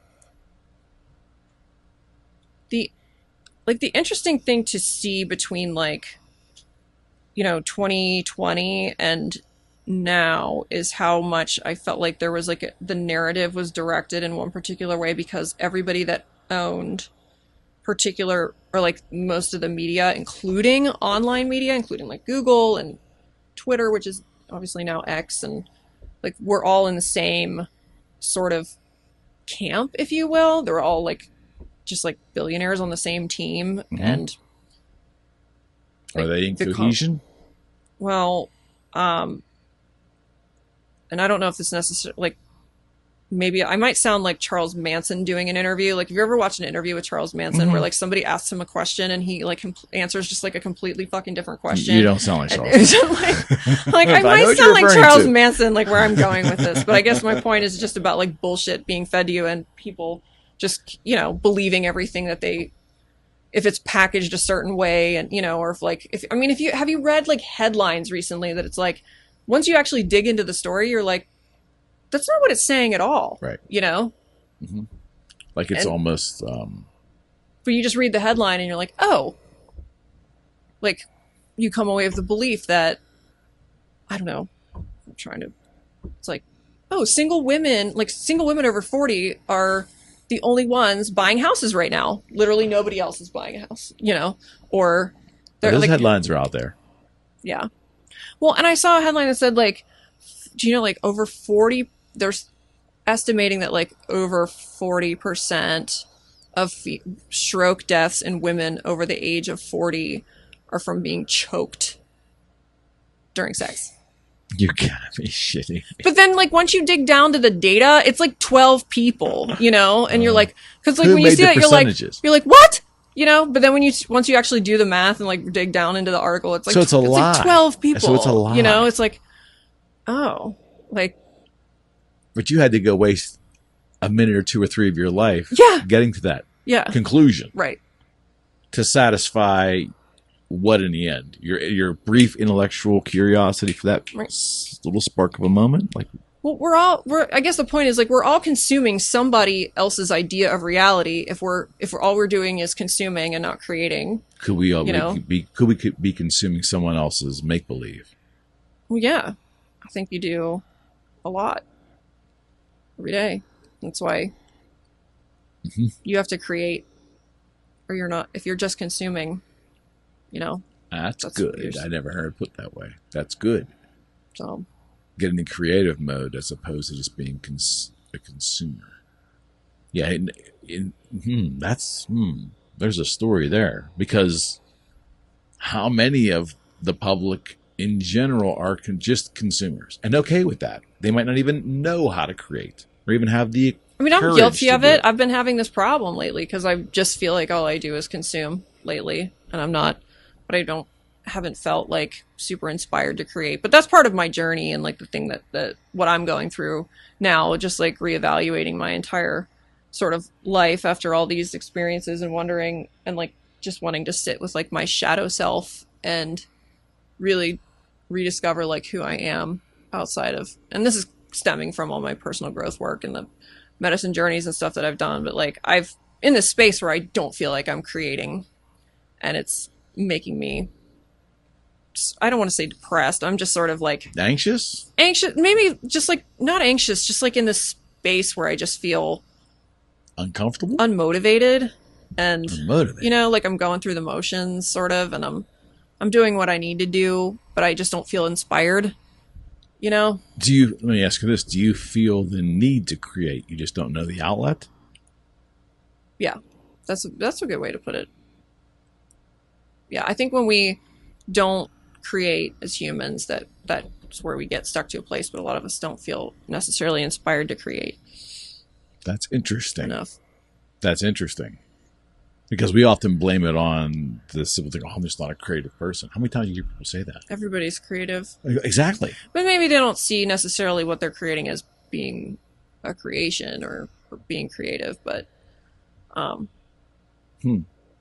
there's definitely ways to create without, like, we're not talking about just like drawing and molding things out of clay. And I think that's how a lot of people think of what it means to be creative, when that's just the arts. There's many other ways to create, you know? Yeah. Don't you think in a way it's like I view creativity as an extension of someone's uniqueness, an outward extension of their uniqueness. Absolutely. But when you say that, sometimes they think that the pushback I've gotten is that there takes an excessive amount of bravery needed to do that. To what? And I don't know how to answer that, because I hear that often. You know, it's like they're not outwardly coming out and saying they're shy or inward or any of that stuff, but they're just saying there's a lot of bravery required to put yourself out there in that manner for a lot of people. Well, I think a lot of us are afraid to be ourselves because, why? Because we're afraid of what other people think. I mean, why do you think that is? Because most of us base our self-worth on what other people think and the feedback that we get. And that is one of the most... we don't like ourselves. Correct. And that's like what I've been working on a lot in my own personal growth journey, is that when I talk about my shadow self, I'm talking about the part of me that that subsisted for so long on other people's approval, and that like external locus of being, where like, I don't know who I am. I'm going to let other people tell me who I am and what I'm like. It's a dangerous place to be at. Well, and a lot of people are in there. A lot of us are there. I mean, it takes a lot of work to not be there. Of course. Especially for a young person coming into adulthood, because we're defined constantly by everything. And I'm opening my iPhone app, my notes app, because I've been taking notes on this. Like, and if you don't mind me sharing some. Of course. Like, what if being poor isn't about what's in your bank account, but by how deeply your self-worth is tied to the world's applause? How many of your ideas die because you're too afraid of being judged? How many people are staying in jobs they hate because it looks responsible? How many creators never post the thing they care about because they fear it won't perform well? And repeat that last one. What? How many creators never post the thing they care about because they fear it won't perform well? Right. And in that, the answer to that question is we are intensely dialed in on the critique of others as currency. Correct. And that was another one of my notes. But like, fearing rejection is not logical. It's primal. We're built in with it because, like, in caveman days, being cast out of your tribe could mean death. And, like, but today that primal fear manifests as, like, overthinking, self-sabotage, procrastination, and playing small. Absolutely. You know? Absolutely. And the more you crave being seen a certain way, the less you actually are. Uh-huh. That's good. And the longer you perpetuate these things, the harder, I would say, it is to unwind them. Mm-hmm. Absolutely. And that's because, like, most of us were trained to see being accepted as being safe. Okay. And that's really hard to unwind, because when you're not accepted, it feels like an unsafe place. It harkens back to trauma that you had when you were a kid. Like, if you got called on in school and the teacher wanted you to answer a question and you answered it wrong and everybody laughed at you, that was like the most embarrassing thing that could happen when you were in, like, first grade, you know, or you messed up reading out loud. Mm-hmm. Like, you know, I've got one or two of those. Mm-hmm. And, you know, so you're feeling like putting yourself out there and being creative, if it's not received well, and especially if you've put all this effort into it, it's like a huge letdown. But I think that the people that have been really successful in their endeavors, that are like billionaires now, are people that just went and did what they did without worrying about what people thought, and just, even maybe if they didn't believe it in themselves. But I just saw a little video clip from, who's the guy from the Shark Tank, the older gentleman, Kevin O'Leary. Yeah. He was talking about his time with Bill Gates, because apparently in the early 90s he had a software collaboration with him. Okay. And Gates was extremely it wasn't Gates, it was Steve Jobs, excuse me. And Jobs was extremely rude and difficult to deal with, and he was telling O'Leary, people will know what they want when I tell them. And the only thing that O'Leary could understand was that Jobs worked hard to eliminate the noise. So he had an 80-20 rule. He was on the principle of what he wanted to accomplish that day 80% of the day, and he was dealing with the noise 20%. And that crazy ratio enabled him to be incredibly focused on what he wanted to do. Mm-hmm. And he didn't care about the noise. He dealt with it. And O'Leary guessed there was about 20% of his life that he had to deal with it. Right. He was saying that he thinks Musk might be the only human walking around that's 100% principle and zero noise all day long. Yeah. But I just thought it was really interesting that in the end, our ability to deal with the noise, the feedback of other people, you mean? Yeah, a 1,000,000%. Or other people's wants, other people's opinions, other people's everything. The amount of percentage of our life we spend dealing with that, it could be our family, it could be anything. Yeah. Directly affects the remaining amount of time we have to focus on achieving or creating things. Yeah. I mean, like, our need for approval, the need for approval costs you your authenticity, you know?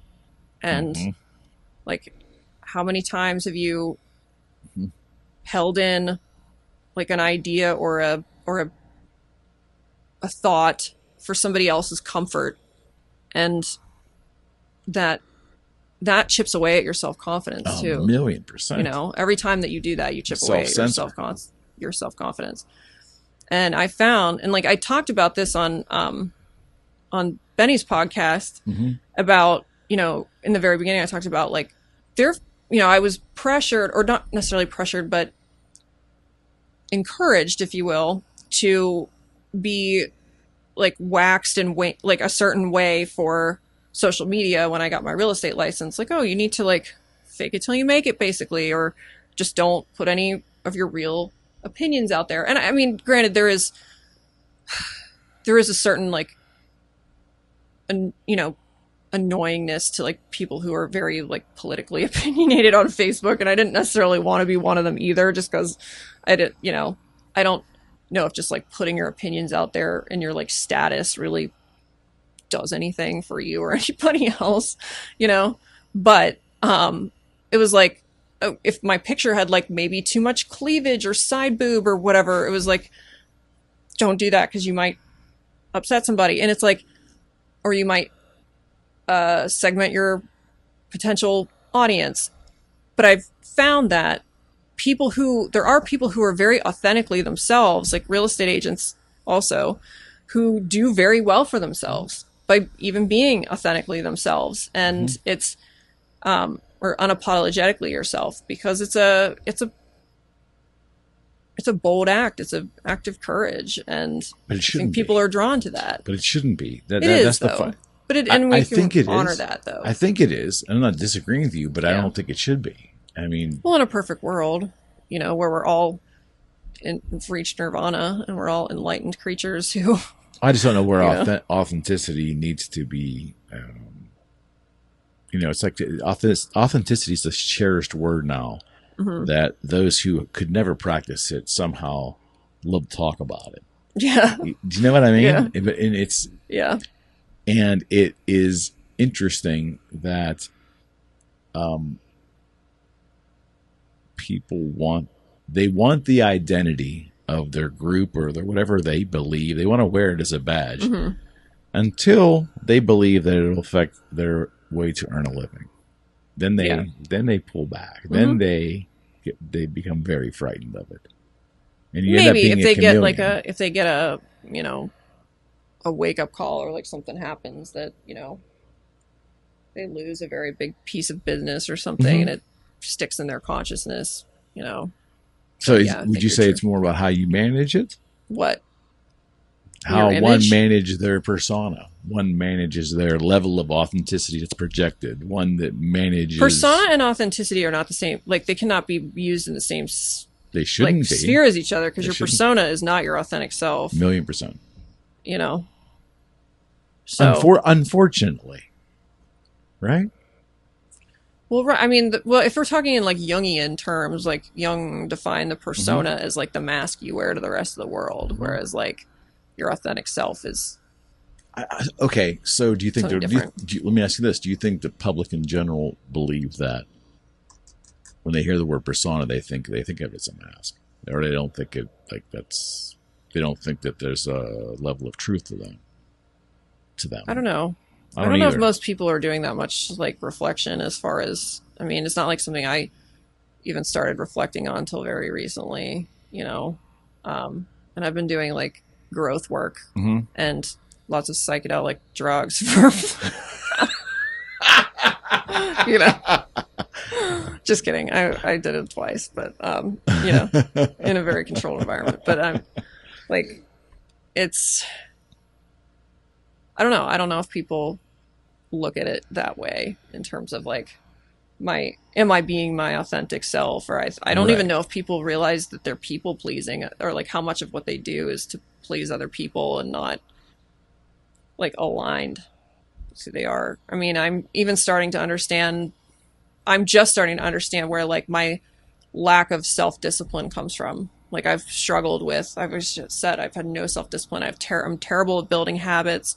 And I'm only like starting to understand that it's because my motivation is not aligned with my beliefs. Still? It's something I'm working on. Interesting. Okay. Like there are times when I find discipline, I'll be like, yes, I got to buckle down and get this done or whatever. But like waking up the same time every morning, doing this, doing that, I feel you. Like I'm very disciplined about like brushing my teeth like as much as I do, because I very clearly believe that like I'm in having like a nice white smile, and and this is the way to do it. I get it. But if I, and it's not even necessarily like, I mean, not in every case, it may not necessarily be tied to belief. It could be tied to desire as well. Like things that I say that I should do. Do I even want the outcome of what doing that is? Or you're just used to saying it. Right. Like, do I even want the outcome? So that's something that I'm sitting with and exploring. But just the admission though, you started that little essay there by saying that your motivation is not congruent with your, what did you say? Beliefs. Beliefs. Yeah. That's deep. I mean, how many people will not admit that? I think Push come to shove. I think that's the origin of all problems of self-discipline. No question. You know? But I don't think a lot of people admit that. You're probably not aware of it. I wasn't aware of it till like, I don't know, a week ago. It makes you think. It definitely makes you think. It makes you think. Yeah. Let's talk about thinking for a second. Okay. Because we bounced this around and been bouncing around for a long time on this podcast. And Rocco, Cozza, and I am amazed at how much surface level thinking is on display in society. What are we talking about when we say surface level thinking? Immediately reactionary, surface level exposure to anything. Oh, we're all reacting instead of responding. Yeah, but it seems like anytime someone is exposed to anything now, it could be a news item, it could be a conversation, it could be a photograph. We're so guttural in our instant reaction to it. And heaven forbid it being a conversation or a question or a problem that's being worked through. We're still in this mode where we take the first idea as a solution and we run with it. We don't, asking the second question, asking the third and fourth questions, and doing any kind of complex thinking, methodical thinking, which was part of society before the web. And was it? Oh, I think so. I think we had to move more intently and slower to maneuver through life. I don't think we had, I believe. That's probably true. Because I can remember we have a lot more instant gratification now than we used to. I mean, like if I have something available on my phone, it's like really easy to deal with and pull up. Like for example, this is maybe a stupid example, but since I left my last brokerage like a couple months ago and moved to a different one, I don't have my emails from that brokerage available on my phone. If I want to pull up my emails from there, I have to go to my computer. So it's like, there have been times when I'm out and about and I cannot access that information that I need from my phone. So I have to like go home, get on my computer and do it. And I'm like, this feels like, I'm like, what year is this? Like 2010, or like when title companies still send like my sellers like PDFs for them to print out and fill out by hand and sign and send back. I'm like, this is very technologically advanced for 2001, but like, and I'm like, why are they still doing this? There's a lot of that. It annoys the shit out of me, but it's also like it's not that big of an inconvenience. It still annoys the crap out of me. No, I get that. But I think we're all guilty of that type of frustration with an annoyance. But what I'm referring to, I think, is that, I hate to talk politics, but take politics as an arena for this, where people are jumping on a team over an issue or over a speech or over an utterance that all of a sudden they're now hook, line, and sinker this way. No, everybody's already the way that they are. At least in certain camps, very few people are actually looking for the truth. In the political tribalism has destroyed our theory of mind. I'll give you that. But my question to you is, what happened to the rational idea that I'm generally more in congruence with this than I am this, so I'm going to tend to philosophically go this direction, but I'm open-minded enough that everything is not an absolute. We've got a lot of society rolling around in absolutes. Hair trigger and in absolutes. I mean, I think that's a default of the unexamined life. Who wrote that book? I don't know. But that's a good book. I don't know. I didn't know it was Unexamined Life. Yeah.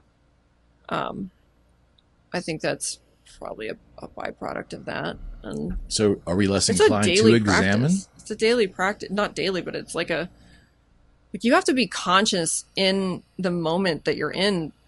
If you're, you don't want to just be reactionary and say something you'll regret or seek understanding as opposed to opinions right away. It's like, it's a practice. You have to cultivate it, It's also laborious for a lot of people too. So to really be truly informed and know this is congruent with me, I have to do all this research. do I really want to spend time doing this research? It's just easier to take. That sounds good. I'm going to run with it. Yeah. There's more of that going on today because of the web. And I might be guilty of that too. We talked earlier about like kids today, why they don't drink. I'm like, well, we all might be to a degree. They're all being coddled, so I don't really have any data to support. Well, let me ask you this though, but wouldn't you agree that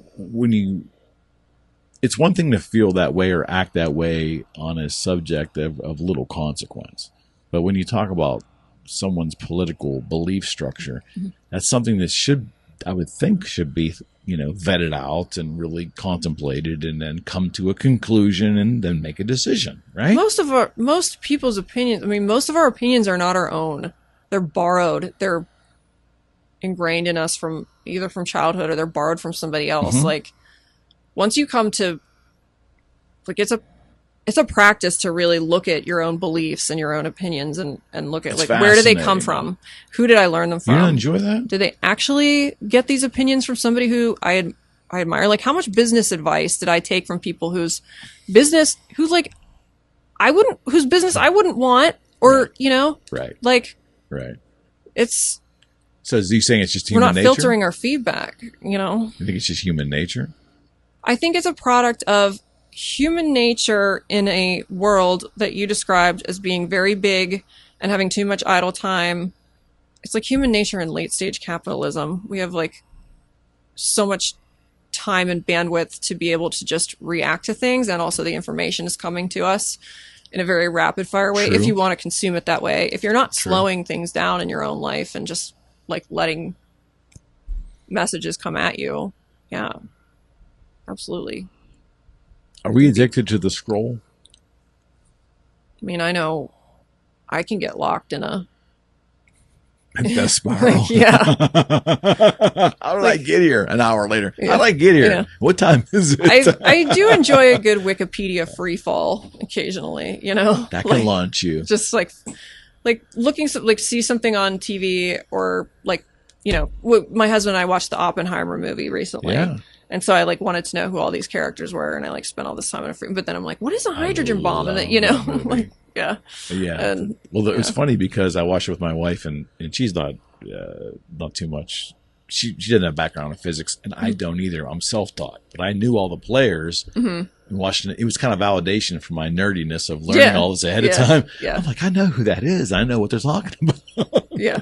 What a good movie, though. I feel that way about when I watch anything that has to do with the Tudors or English history and the medieval times. And I get mad. I'm like, that didn't happen, why wasn't I consulted on this project? I am an expert. I've read at least 2 books about this, Does it frustrate you how quick we're triggered today? I can't say that I'm better than anyone else in that regard, because do you feel I've been yourself described as triggered? having a temper. Not as much anymore. You seem a lot more placid now that I remember you.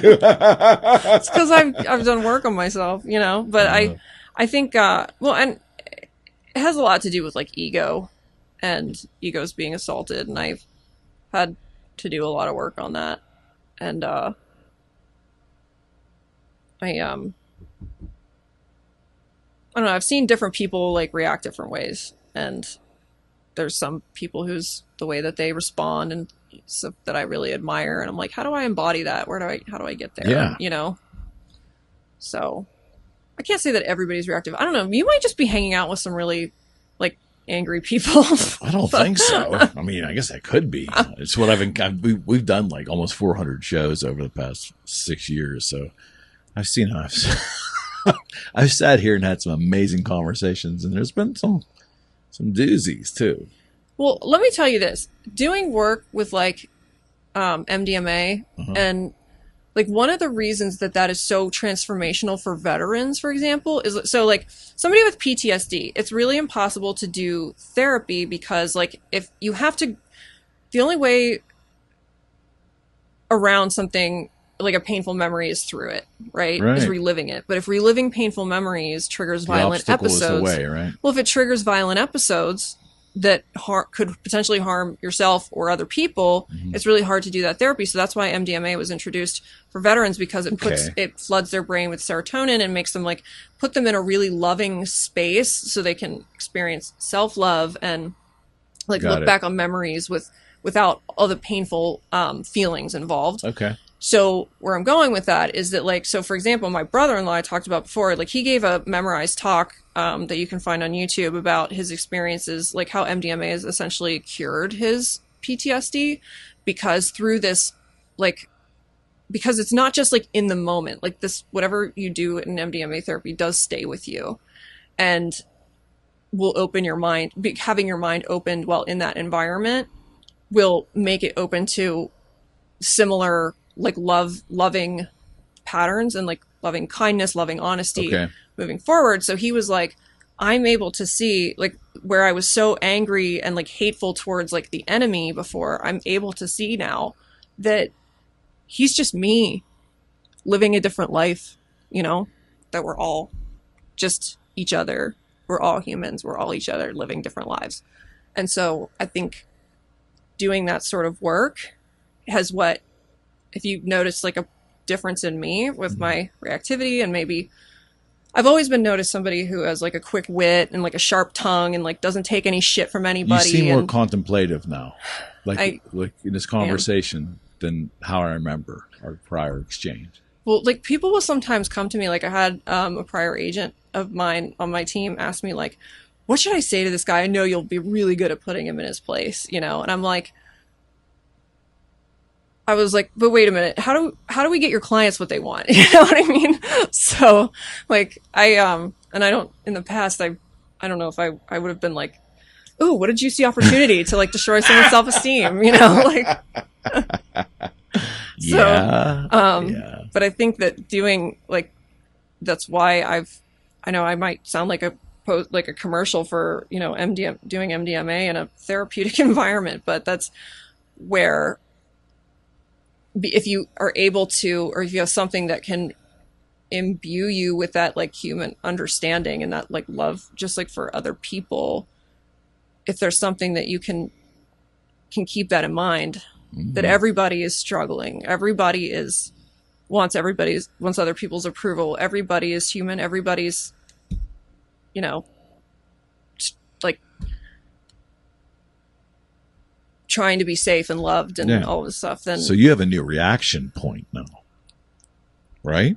I mean, it's a practice. Like it's definitely a practice, because I definitely feel like when I get, like I told you about an email I got this morning that like really triggered me, it's having to just like, you know, take the deep breath, reflect, like where am I feeling this reaction? Is it coming from my gut? Is it coming from my throat? Is it, and also like being in line with your chakras, that's a whole other thing we can talk about, but you know, like identifying where that's coming from, where does that feeling stem from, having that like knowing framework of where, you know, like, oh, this person's like insulting they're telling me how to do my job, you know, and where does that gut feeling of like, okay, this person's telling me how to do my job, why does that make me mad, where does that come from? And then it's like, okay, is that really what they were doing? Or is this just where like the, you know, my memory is taking me because of, you know, some things that I just like experiences or whatever that I described before.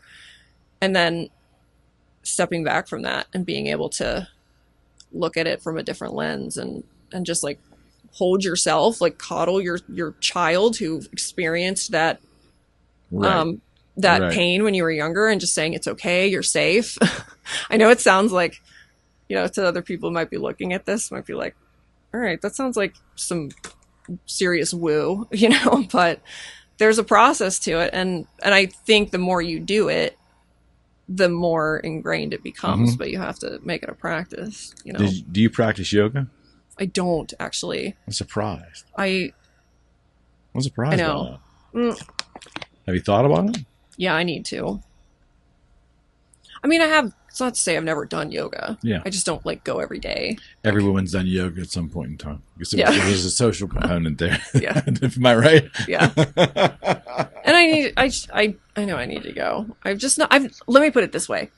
I've not made a great practice of being like, of taking time to do stuff for myself, like for my body and like physically. 'Cause I'm like, oh, well, I walk a ton and you know, but that's something that's like the next frontier, because I'm like working on my mind and my soul, interacting with your group, your team, I hate to call them employees because they're not theoretically employees. Yeah. You know, everybody's there at will. Yeah. Absolutely. At will. Yeah. We're all at will. Right. In Pennsylvania.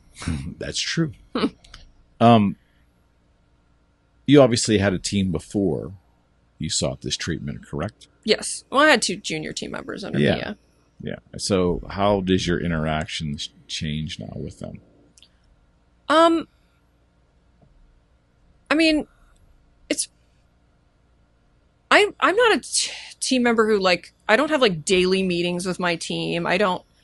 It's almost more like no, it's more like a mentor kind of relationship, because I'm of the mind that if I have, clients or if I get a lead or a referral that's a client that's looking for a house of a certain price in a certain part of the city, that I'm not going to be the best person for that person because they're available in the evening and I'm not. And so I want to be able to help that person. And I've got team members who'd be happy to take that client because they're more available and they want the experience and they want the commission, but I'm still able to help them write offers because I can do that from my home office and stuff like that. So I kind of let my team come to me as far as what they want from me. If they want me to come on a listing appointment with them, if they want me to do a buyer consult with them, I'm always there and happy to do that. I'm happy to help them win the listing and give them, referrals where I have them. If I get a listing that's in a certain place that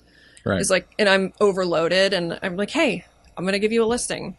Let's learn how to do listings. It's almost more like a coaching type relationship than it is than maybe other people approach their teams because they're buying Zillow leads and sending them leads and stuff. And I understand that the way that I approach my team might be one that the team members, when they get to a certain point, might feel good going on their own. And that's where my 2 previous team members felt, they were at a point where they could go on their own. Is that your goal to help people launch?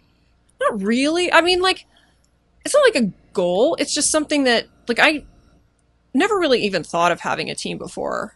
But when people started coming to me for help, I was well, if I put people on my team, I like helping people, but I also have a lot going on myself and I'm trying to grow my own business. So if I spend too much time helping other people, it's going to be detrimental to my business. There's only so many hours. Maybe there's a way that I can help other younger agents or whatever and help them with their business and grow their business without and actually have it be beneficial to me too, because I'm sharing commission with them or, that sort of thing.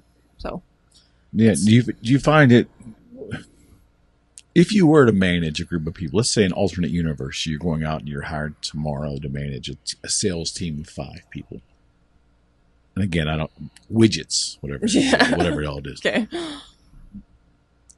Do you feel that the management component comes to you naturally? Is it something you've had to?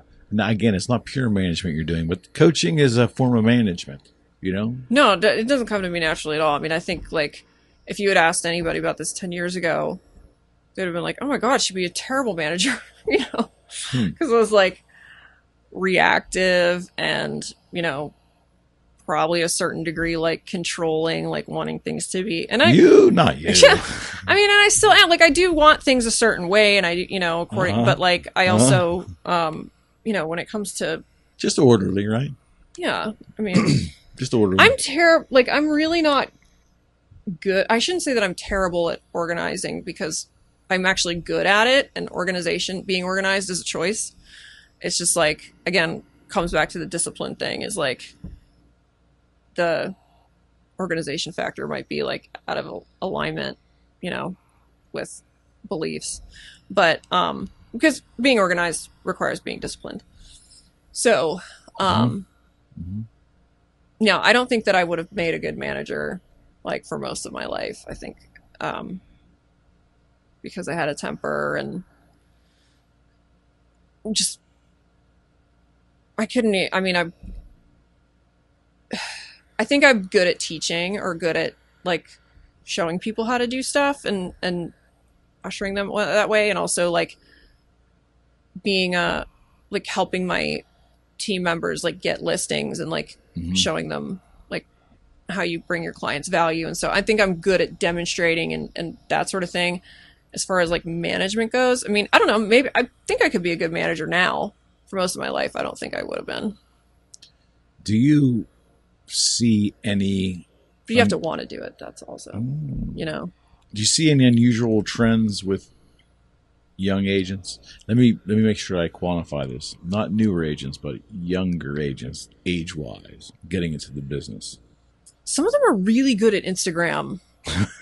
Yeah, they should be. They're like really good at it, and they're like getting buyers off of it and stuff. And I'm like, you know, I actually have a new team agent who's was one of my son's babysitters, decided to get her real estate license instead of go to college. And I was like, here are some agents who I would reach out to. And like, I've tried reaching out to them. I was like, you might want to reach out to them yourself and see if you can get like their Instagram formula. Cause like you have a good following. Like this is how you can build, you know, and like, let's work on that, because that might be the best way for you to launch your business, is to do what this chick's doing on Instagram and killing it. Not reinvent the wheel. Right.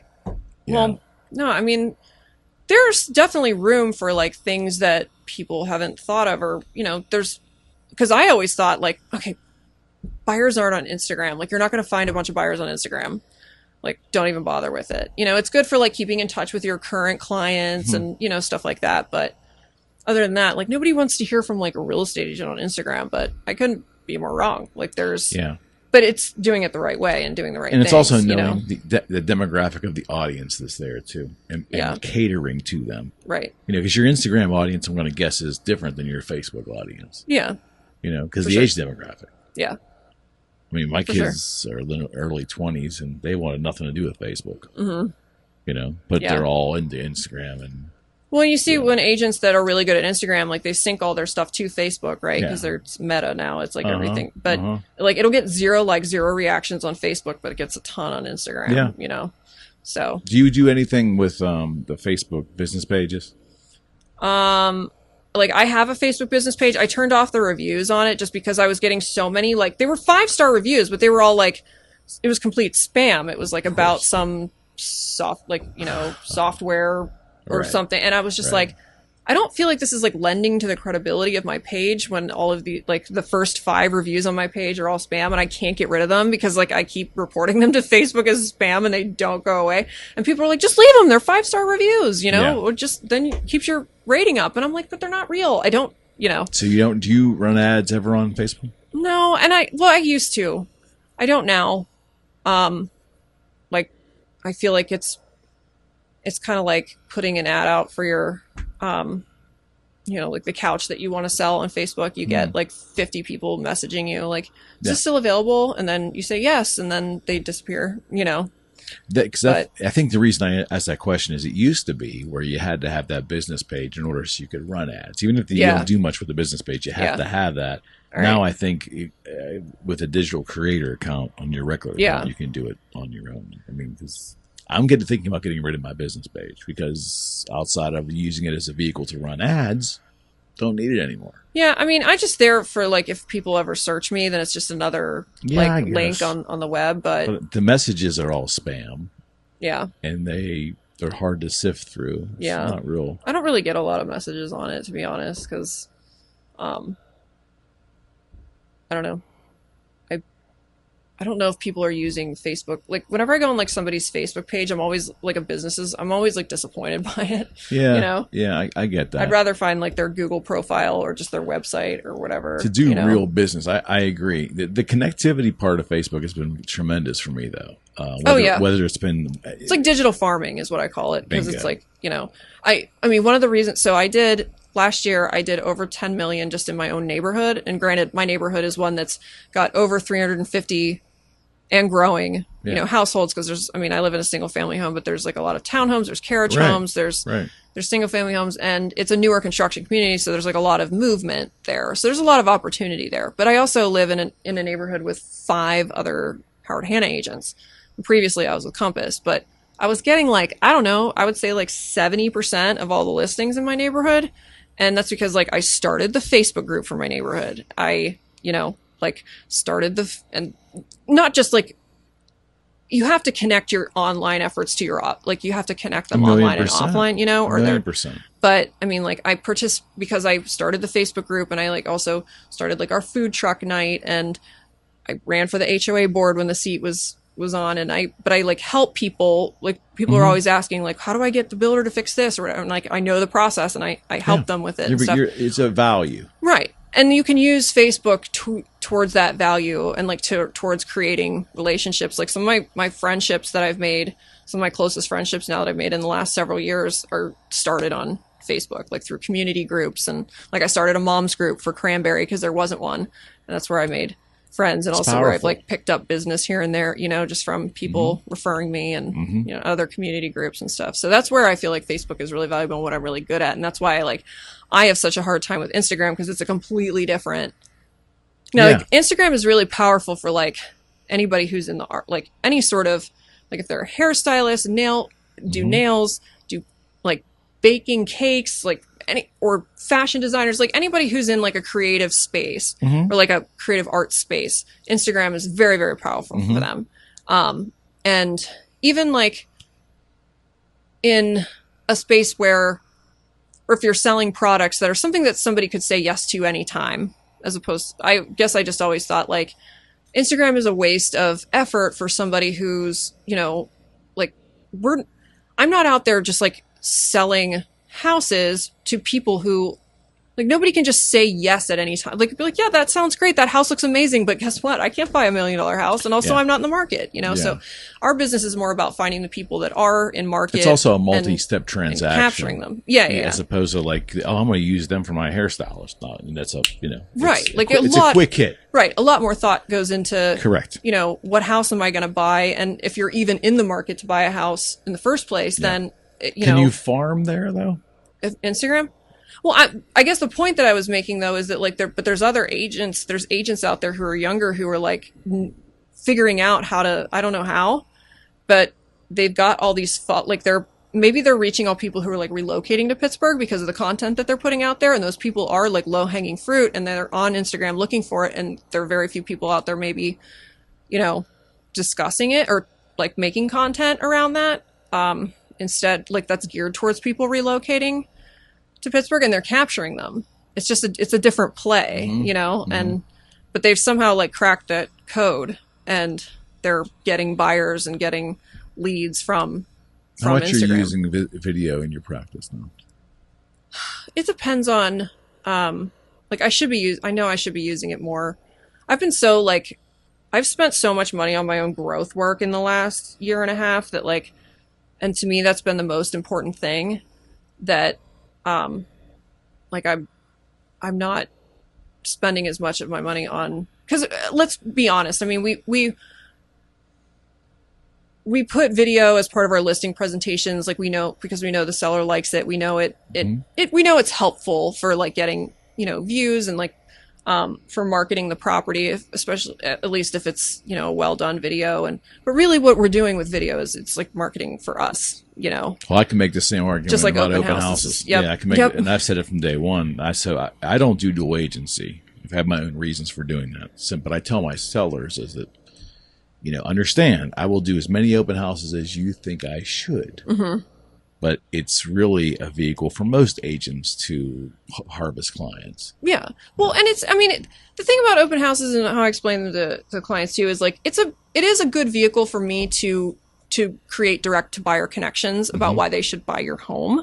Because like, and I noticed this especially in my own neighborhood, where it's like a very different neighborhood for Cranberry. It's like an urban concept, whereas most of Cranberry people that are moving to Cranberry are looking at houses with like big lots, it's to buy a house in Meter where I live is like a little bit of a different, they have a lot more questions. The education like, are there kids here? Do they, even though I'm not supposed to answer that question, but like, are there kids here? What does the HOA allow? What's the builder doing? Like, I actually attend most of my showings in the Meter, like for my listings in the Meter community. So that, because I noticed that when I was starting to sell a lot of houses, like a lot of my listings to buyers, I was able to have conversations with at the open house, so, and I think that's also where they can be beneficial to a seller. And that's how I explain them to a seller. Like, I think you should do an open house. I mean, I'm going to possibly pick up clients from it if like if your house isn't, exactly their cup of tea, or they, if they're just starting to look and they're not ready to make an offer yet, but it also allows me, there are going to be buyers who come through with agents or who have agents and they come through to see the house seriously without their agent. And I'm going to be able to talk to them and have a direct conversation with them because I think that's one thing that's missing a lot in our current real estate practice. Because most buyers have their own buyer representatives. That's a solid response. I'll give you that. And I think that's happened since the pandemic in general.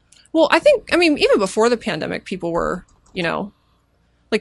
just calling their friend who's a real estate agent and working with them, or, just finding an agent to represent themselves, or they were calling the listing agent on a property they were interested in and then were impressed by them but I think I can ensure that something is being communicated when I'm communicating it directly to the buyer, as opposed to good agents will have a conversation and that buyer agent should relay the information, but there's just something about coming from the person who knows more about the property or about the neighborhood or whatever. It does make their agents uncomfortable though.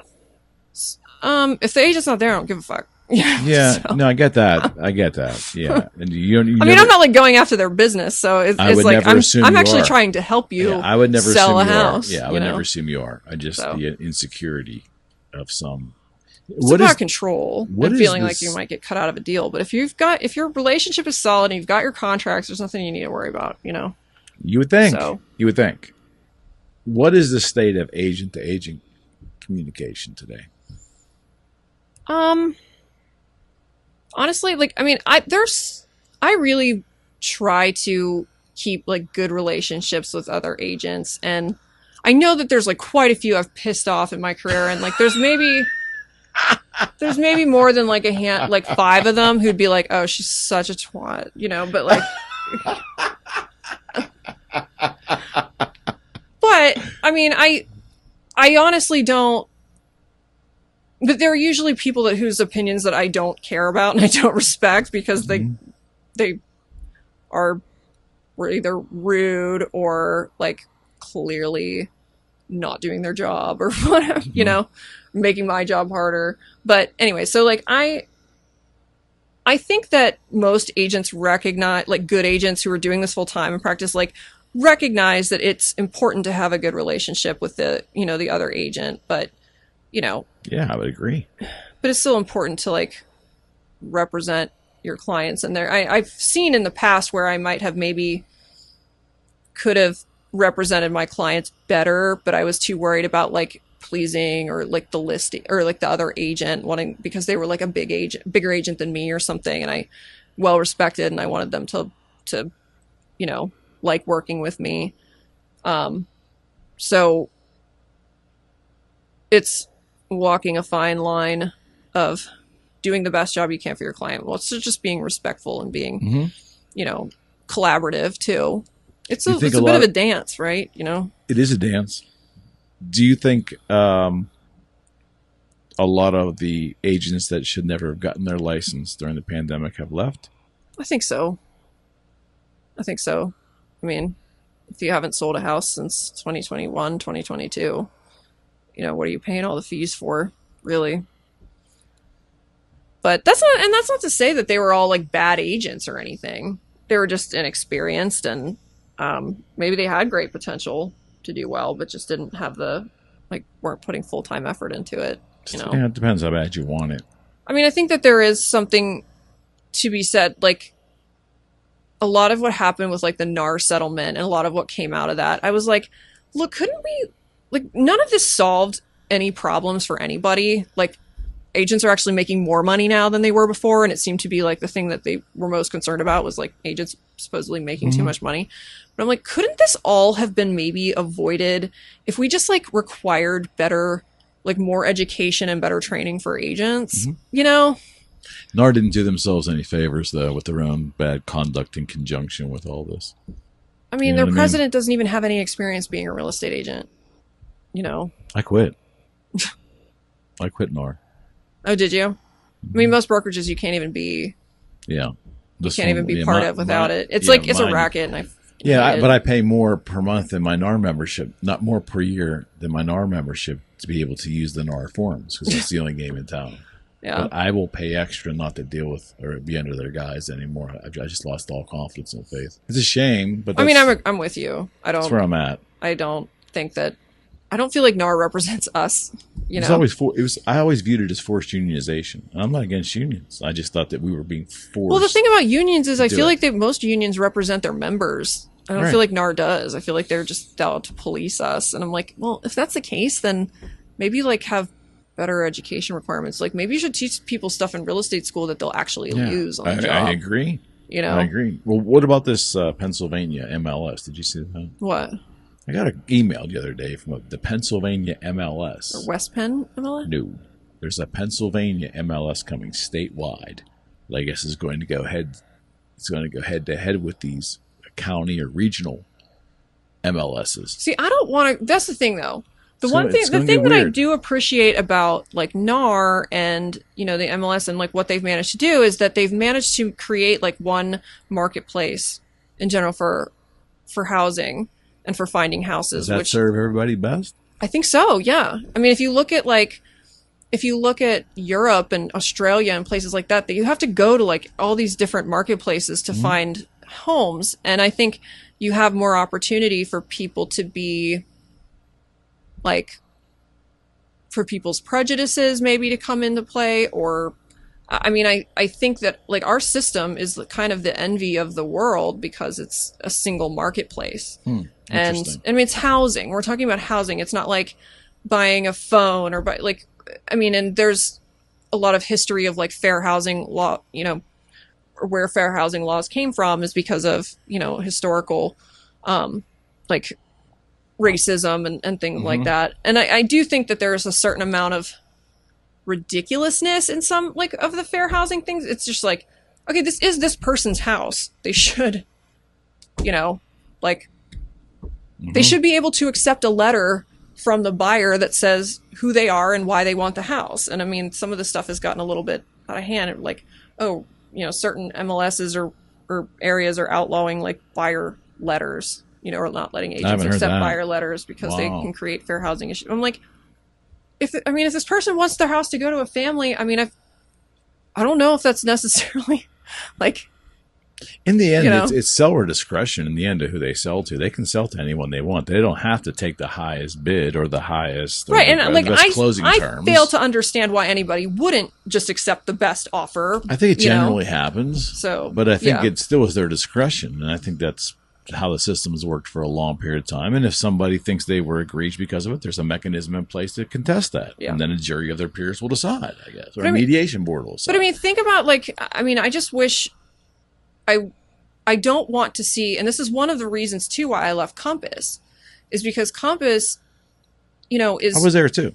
I know. Yeah, we went there around the same time, and I was at Compass for a while. And like Compass is a great company as far as like technology and like agent support. I think they really prioritize their agents in a way that I have not seen from other brokerages, where it's all about like what can you do for us. Compass is more about what can we do for you. But their CEO is a pretty good guy. He is a good guy. And when I was talking about leaving, like he personally called me, and I actually never called him back. But I was in kindergarten orientation, and I'd already made the decision at that point to leave. But I don't necessarily like where he's been going with all this, like trying to pull listings, like do more exclusive listings and like create this extra marketplace. Pull away from the MLS. Right. And he's saying like, oh, we're still being collaborative. We're still working with other brokerages. I'm like, well, then why do you need to pull it off the MLS? I mean, there really does not benefit. There's very few, they do exist, but there's very few situations that benefit a seller to have less exposure to their property, if you've got like a multi-million-dollar property and you don't want like the general public coming through it, like, yeah, an exclusive might make more sense for you. I had an exclusive that I actually sold to one of my buyers where she was, the client was, they were getting divorced. He had already moved out. She was there with the 3 kids, working and going to school at the same time. And she was like, you have a buyer for me? I don't have to show this house. That's amazing. And the price she was getting, like, she was only like, he was taking everything over a certain price. So like, she didn't care how much it sold for a little bit extra. Right. He didn't necessarily, very unique circumstance. And like, he didn't necessarily care that it sold for more either, but it was like, he wanted her to be like more comfortable and not have to go through all that either, so it made sense that they sold for, maybe they might've gotten like, I don't know, 10,000 more if they put on the market or something, who knows? But, Yeah, so there's situations where it does make sense. But like there's very few that it doesn't, and I don't want to necessarily be part of like creating that system. And it also didn't make a lot of sense for me in Pittsburgh, or like in the Pittsburgh market that's very small, and I was like the only Compass agent in Cranberry. I feel like we're going to start telling people to do more. Like I can't tell my sellers to do exclusive listings. Correct. No one's going to see them. Correct. All your agents are in Pittsburgh. No, I get that. Know? Exclusive listings are a tool for a very specific need. They're self-serving. They're self-serving to the agent and to the brokerage. There's no question. You know? No. And he's not saying that out loud. And I think there's a lot of things that the real estate, there's a lot of things that the real estate brokers, most of the big ones, and the MLS don't say out loud. Well, I get, like, there's a minor argument for the fact that, like, you can do some pre-marketing without, accumulating days on market if you need to get feedback on price and whatever, but that's not a lot of properties, right. And I don't even, you have to have enough data to give you, like, the opinions of like 3 different agents on price don't necessarily, or like a couple that, like, just because, I mean, I've shown things like exclusively or off market before I put them on the market, and I was like, am I on glue? Like, is this price really, like, should I sell it to them because they made me an offer for asking price, and out of 3 buyers only 1 did, and then I put it, and I'm like, go with my gut, put it on the market, and then I sell it for $25,000 over asking price. Right. And that's always generally, I mean, the free market should yield the highest number. It should. It doesn't always, but again, unique circumstance. Well, and are you giving the seller a break on commission if they sell it through your brokerage? Like, is there? I don't get the model. I know it. I hope it doesn't get mainstreamed. I got a feeling that some brokers are going to try it. Yeah. But that's a great thing about real estate too. It's like it's an ever-changing. I always feel like from 14 or 13 to 2020, nothing changed, and then from 2020 now, it's just like this whirlwind of shit. Starting with the mask mandates, and in terms of like the we had to wear gloves, and remember in the very beginning, like they wanted us to wear it was gloves so dumb. And the booties. It was like we lived in the stupidest of times. First of all, like I had my son, I had a C-section 2 days before we opened up from red phase to yellow phase, and now all of a sudden I was not allowed to show houses for 2 months, and then all of a sudden my clients are like, "Yay, we can go look at houses now," and I'm like, "I just had a baby." And I was like literally going on showings with like a double willow breast pump. That's the kind that's like has no attachments or whatever, like under my shirt, and like with the lights flashing and going off while I'm showing houses. And I'm like wearing a mask and have these like trying to fumble with these gloves, and it's like comical. There's a photographic moment. I mean, but like my chest was literally like out to here. Cause like, I mean, and then I'm like carrying my son in the car seat, and cause my husband's trying to work from home, and it's just like, it was a shit show. It was a shit show. But then, and I didn't even understand, like none of us understood what was happening in 2021. We'd be like, why can't I even get in to show this house? Like, what is the showing? Is this a mistake? A lot of funny business went on around that time too. Oh yeah. Like in terms of just a lot of showing, and things are coming under agreement that were never actually made available, that were still on the multi-list. There was a lot of funky stuff was happening. I mean, shit was selling for well over asking without even having any, like, the showing schedule would be full and there weren't even any pictures of the damn thing. It was insanity. I mean, and we buyers did it to weren't ourselves. served by that. All the waiting of all the inspections, and I kept saying this is going to come back at some point. I mean, I have my own feeling about like inspections and how inspections are negotiated anymore. But I mean, well, let's do tell. That's still a big pet peeve for me. I would say, like, so there's all these buyers out there who are like, "Oh, I wouldn't have bought this house if I had done an inspection on it," and I'm like, "You're still way better off that you bought that house than you sat on the market, sat on the sidelines and waited." I agree with that. So, like, because you can still sell it for way more money. What infuriates me though is when you have a listing and you do see a buyer agent bring an offer that is intentionally high because you suspect that they're going to use the inspections as a pull down. It's almost built into their mechanism. Oh, I just had that happen recently. I had 6 offers on a listing, and the one that was highest on price didn't sit right with me because like there was only 1 offer out of 5 or 6 that waived inspections, and we ended up going with that one just because this, the sellers like prioritize their piece. But we were able to get them to counter them and come up on price because they were the lowest priced offer.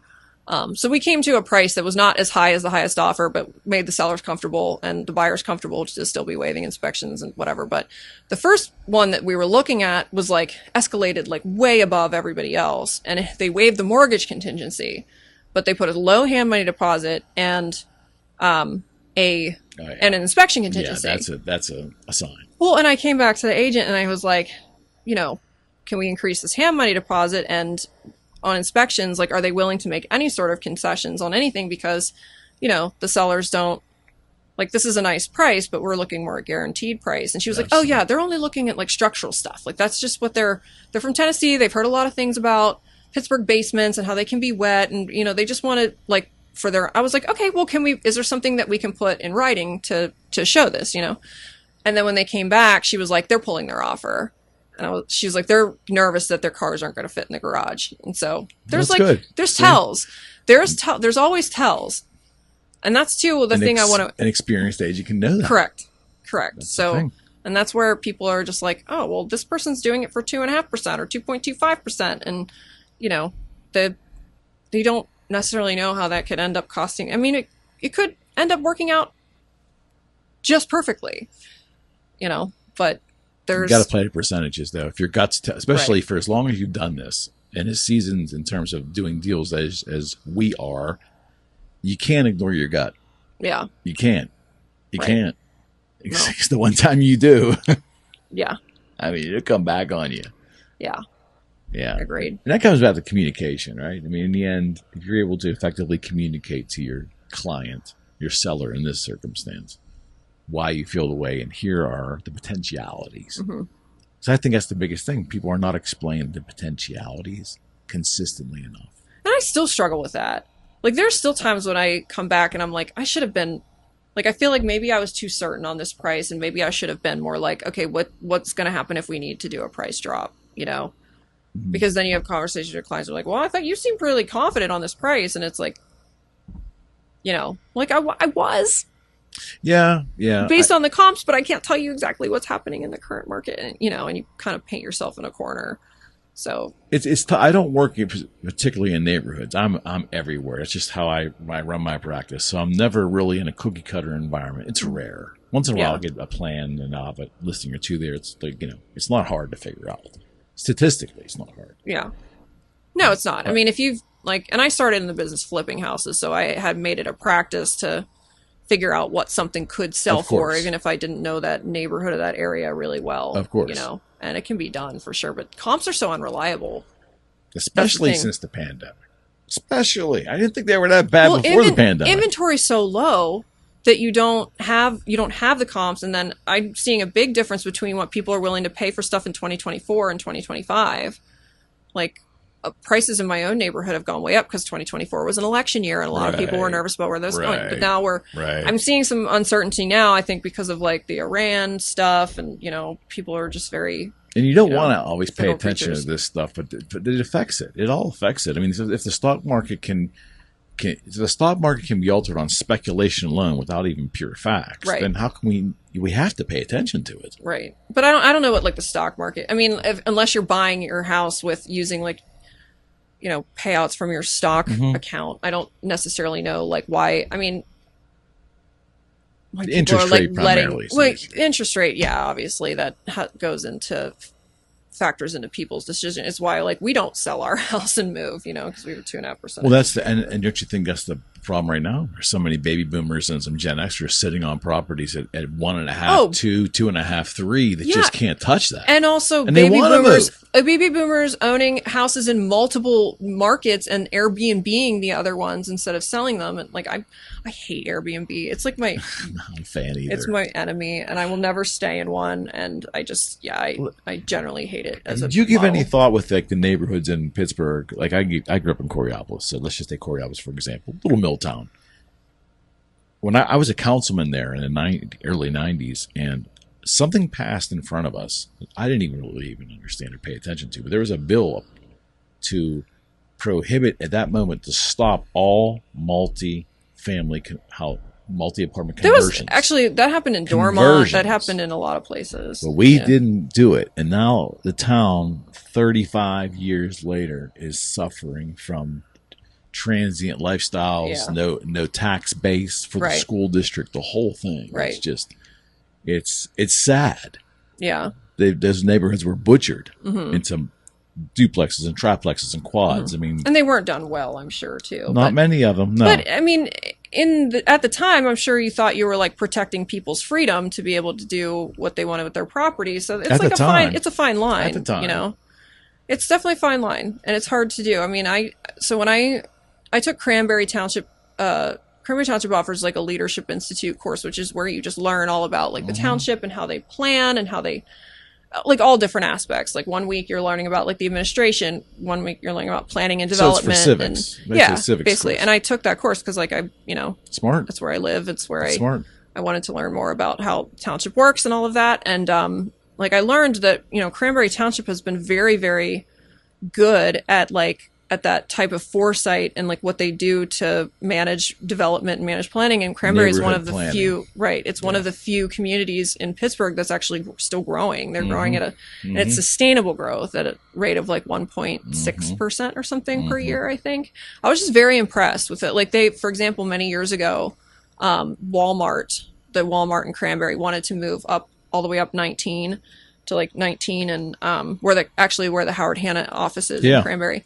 And they were like, they foresaw like if we let commercial, like it's zoned commercial over there, but like if we let a big business like that move up there, it's going to affect all the residential. They were like, we don't want to become Monroeville. It's foresight, So they helped Walmart expand where they were, so they could stay where they were and still have like their space needs met. And I just thought like stuff like that is really that's like rare, kind of visionary. It's rare, and I really appreciated that, but.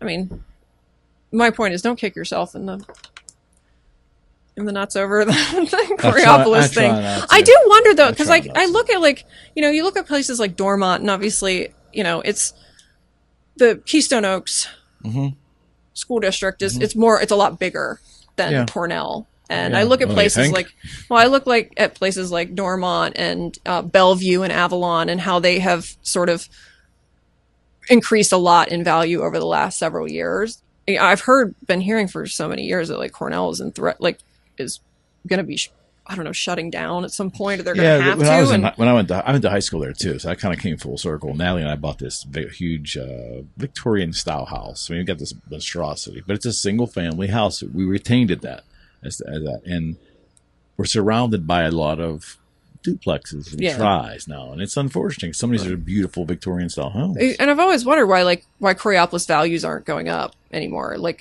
I don't even know. Okay, but not great. Like even in like 2021, I think like one of the most expensive houses that ever sold in Coriopolis, at least in the last 5 years, was like $250K. That's probably right. Yeah, I mean Coriopolis has done a lot in terms of like turning over their commercial. Like I drive through, my mom still lives in Moon. So when we come from Cranberry, we have to drive a lot through Coriopolis to get to 79 to go back up north. And they've got a lot of cute little breweries and antique shops. And they've worked, I think they've worked hard. And I always love the town. I love hate relationship. And this podcast used to be located down there. I was on Fifth Avenue. Yeah. That's where I grew up. And I wanted to be in Coriopolis, but it was very political. In terms of, you're either on the right side or the left side. And I just couldn't take the nonsense after 2020. It gets strange down there. That's why I'm back in Moon. Yeah. But the point is, I think Coriopolis is very symptomatic of many other towns, too, that have let the idea of families buying homes and planting roots and all of that is marginalized now because the properties don't really exist. Well, and I think you see that anywhere that there's like a huge abundance of like on-street parking and not a lot of off-street and like the small lots. Even though they're walkable, at the end of the day, Americans still want like their big yard, and And the irony is we have that in the middle. Most of them are not going to use it, but we've got a double lot and a detached garage, which is unusual in Coriopolis. It was but that's what attracted us to the house. It was so unusual. But I think you see that a lot in any area like Trafford, for example. It's got like a great the school district. Penn Trafford School District is very considered very desirable. Yeah. And, but like Trafford in general hasn't gone up a lot in value because they have a lot of on-street parking and like small lots and like old houses. And, so that's, but it's interesting to see how Bellevue and Avalon have gone up in value. I think maybe they have a bigger presence of off-street parking. Bellevue's That's like been one of the very, big very ones. good to me. Yeah. Even though their occupancy inspection process is terrible. Them in Brentwood. Those are the two. I don't deal with Brentwood. It's too far south for me. Too far south. Yeah, it's a nightmare. Did you have fun? I did. We need to do this again. Yeah. Yeah. You're really great in the format. You're very comfortable and relaxed. Good. And we'll get you on a couple of these panel shows too. Okay, good. I appreciate it. It means a lot to me. Yeah, no, it means a lot to me to have me on the show. We'll do it again. Yeah. We'll do it again. All right. Like that. We are out.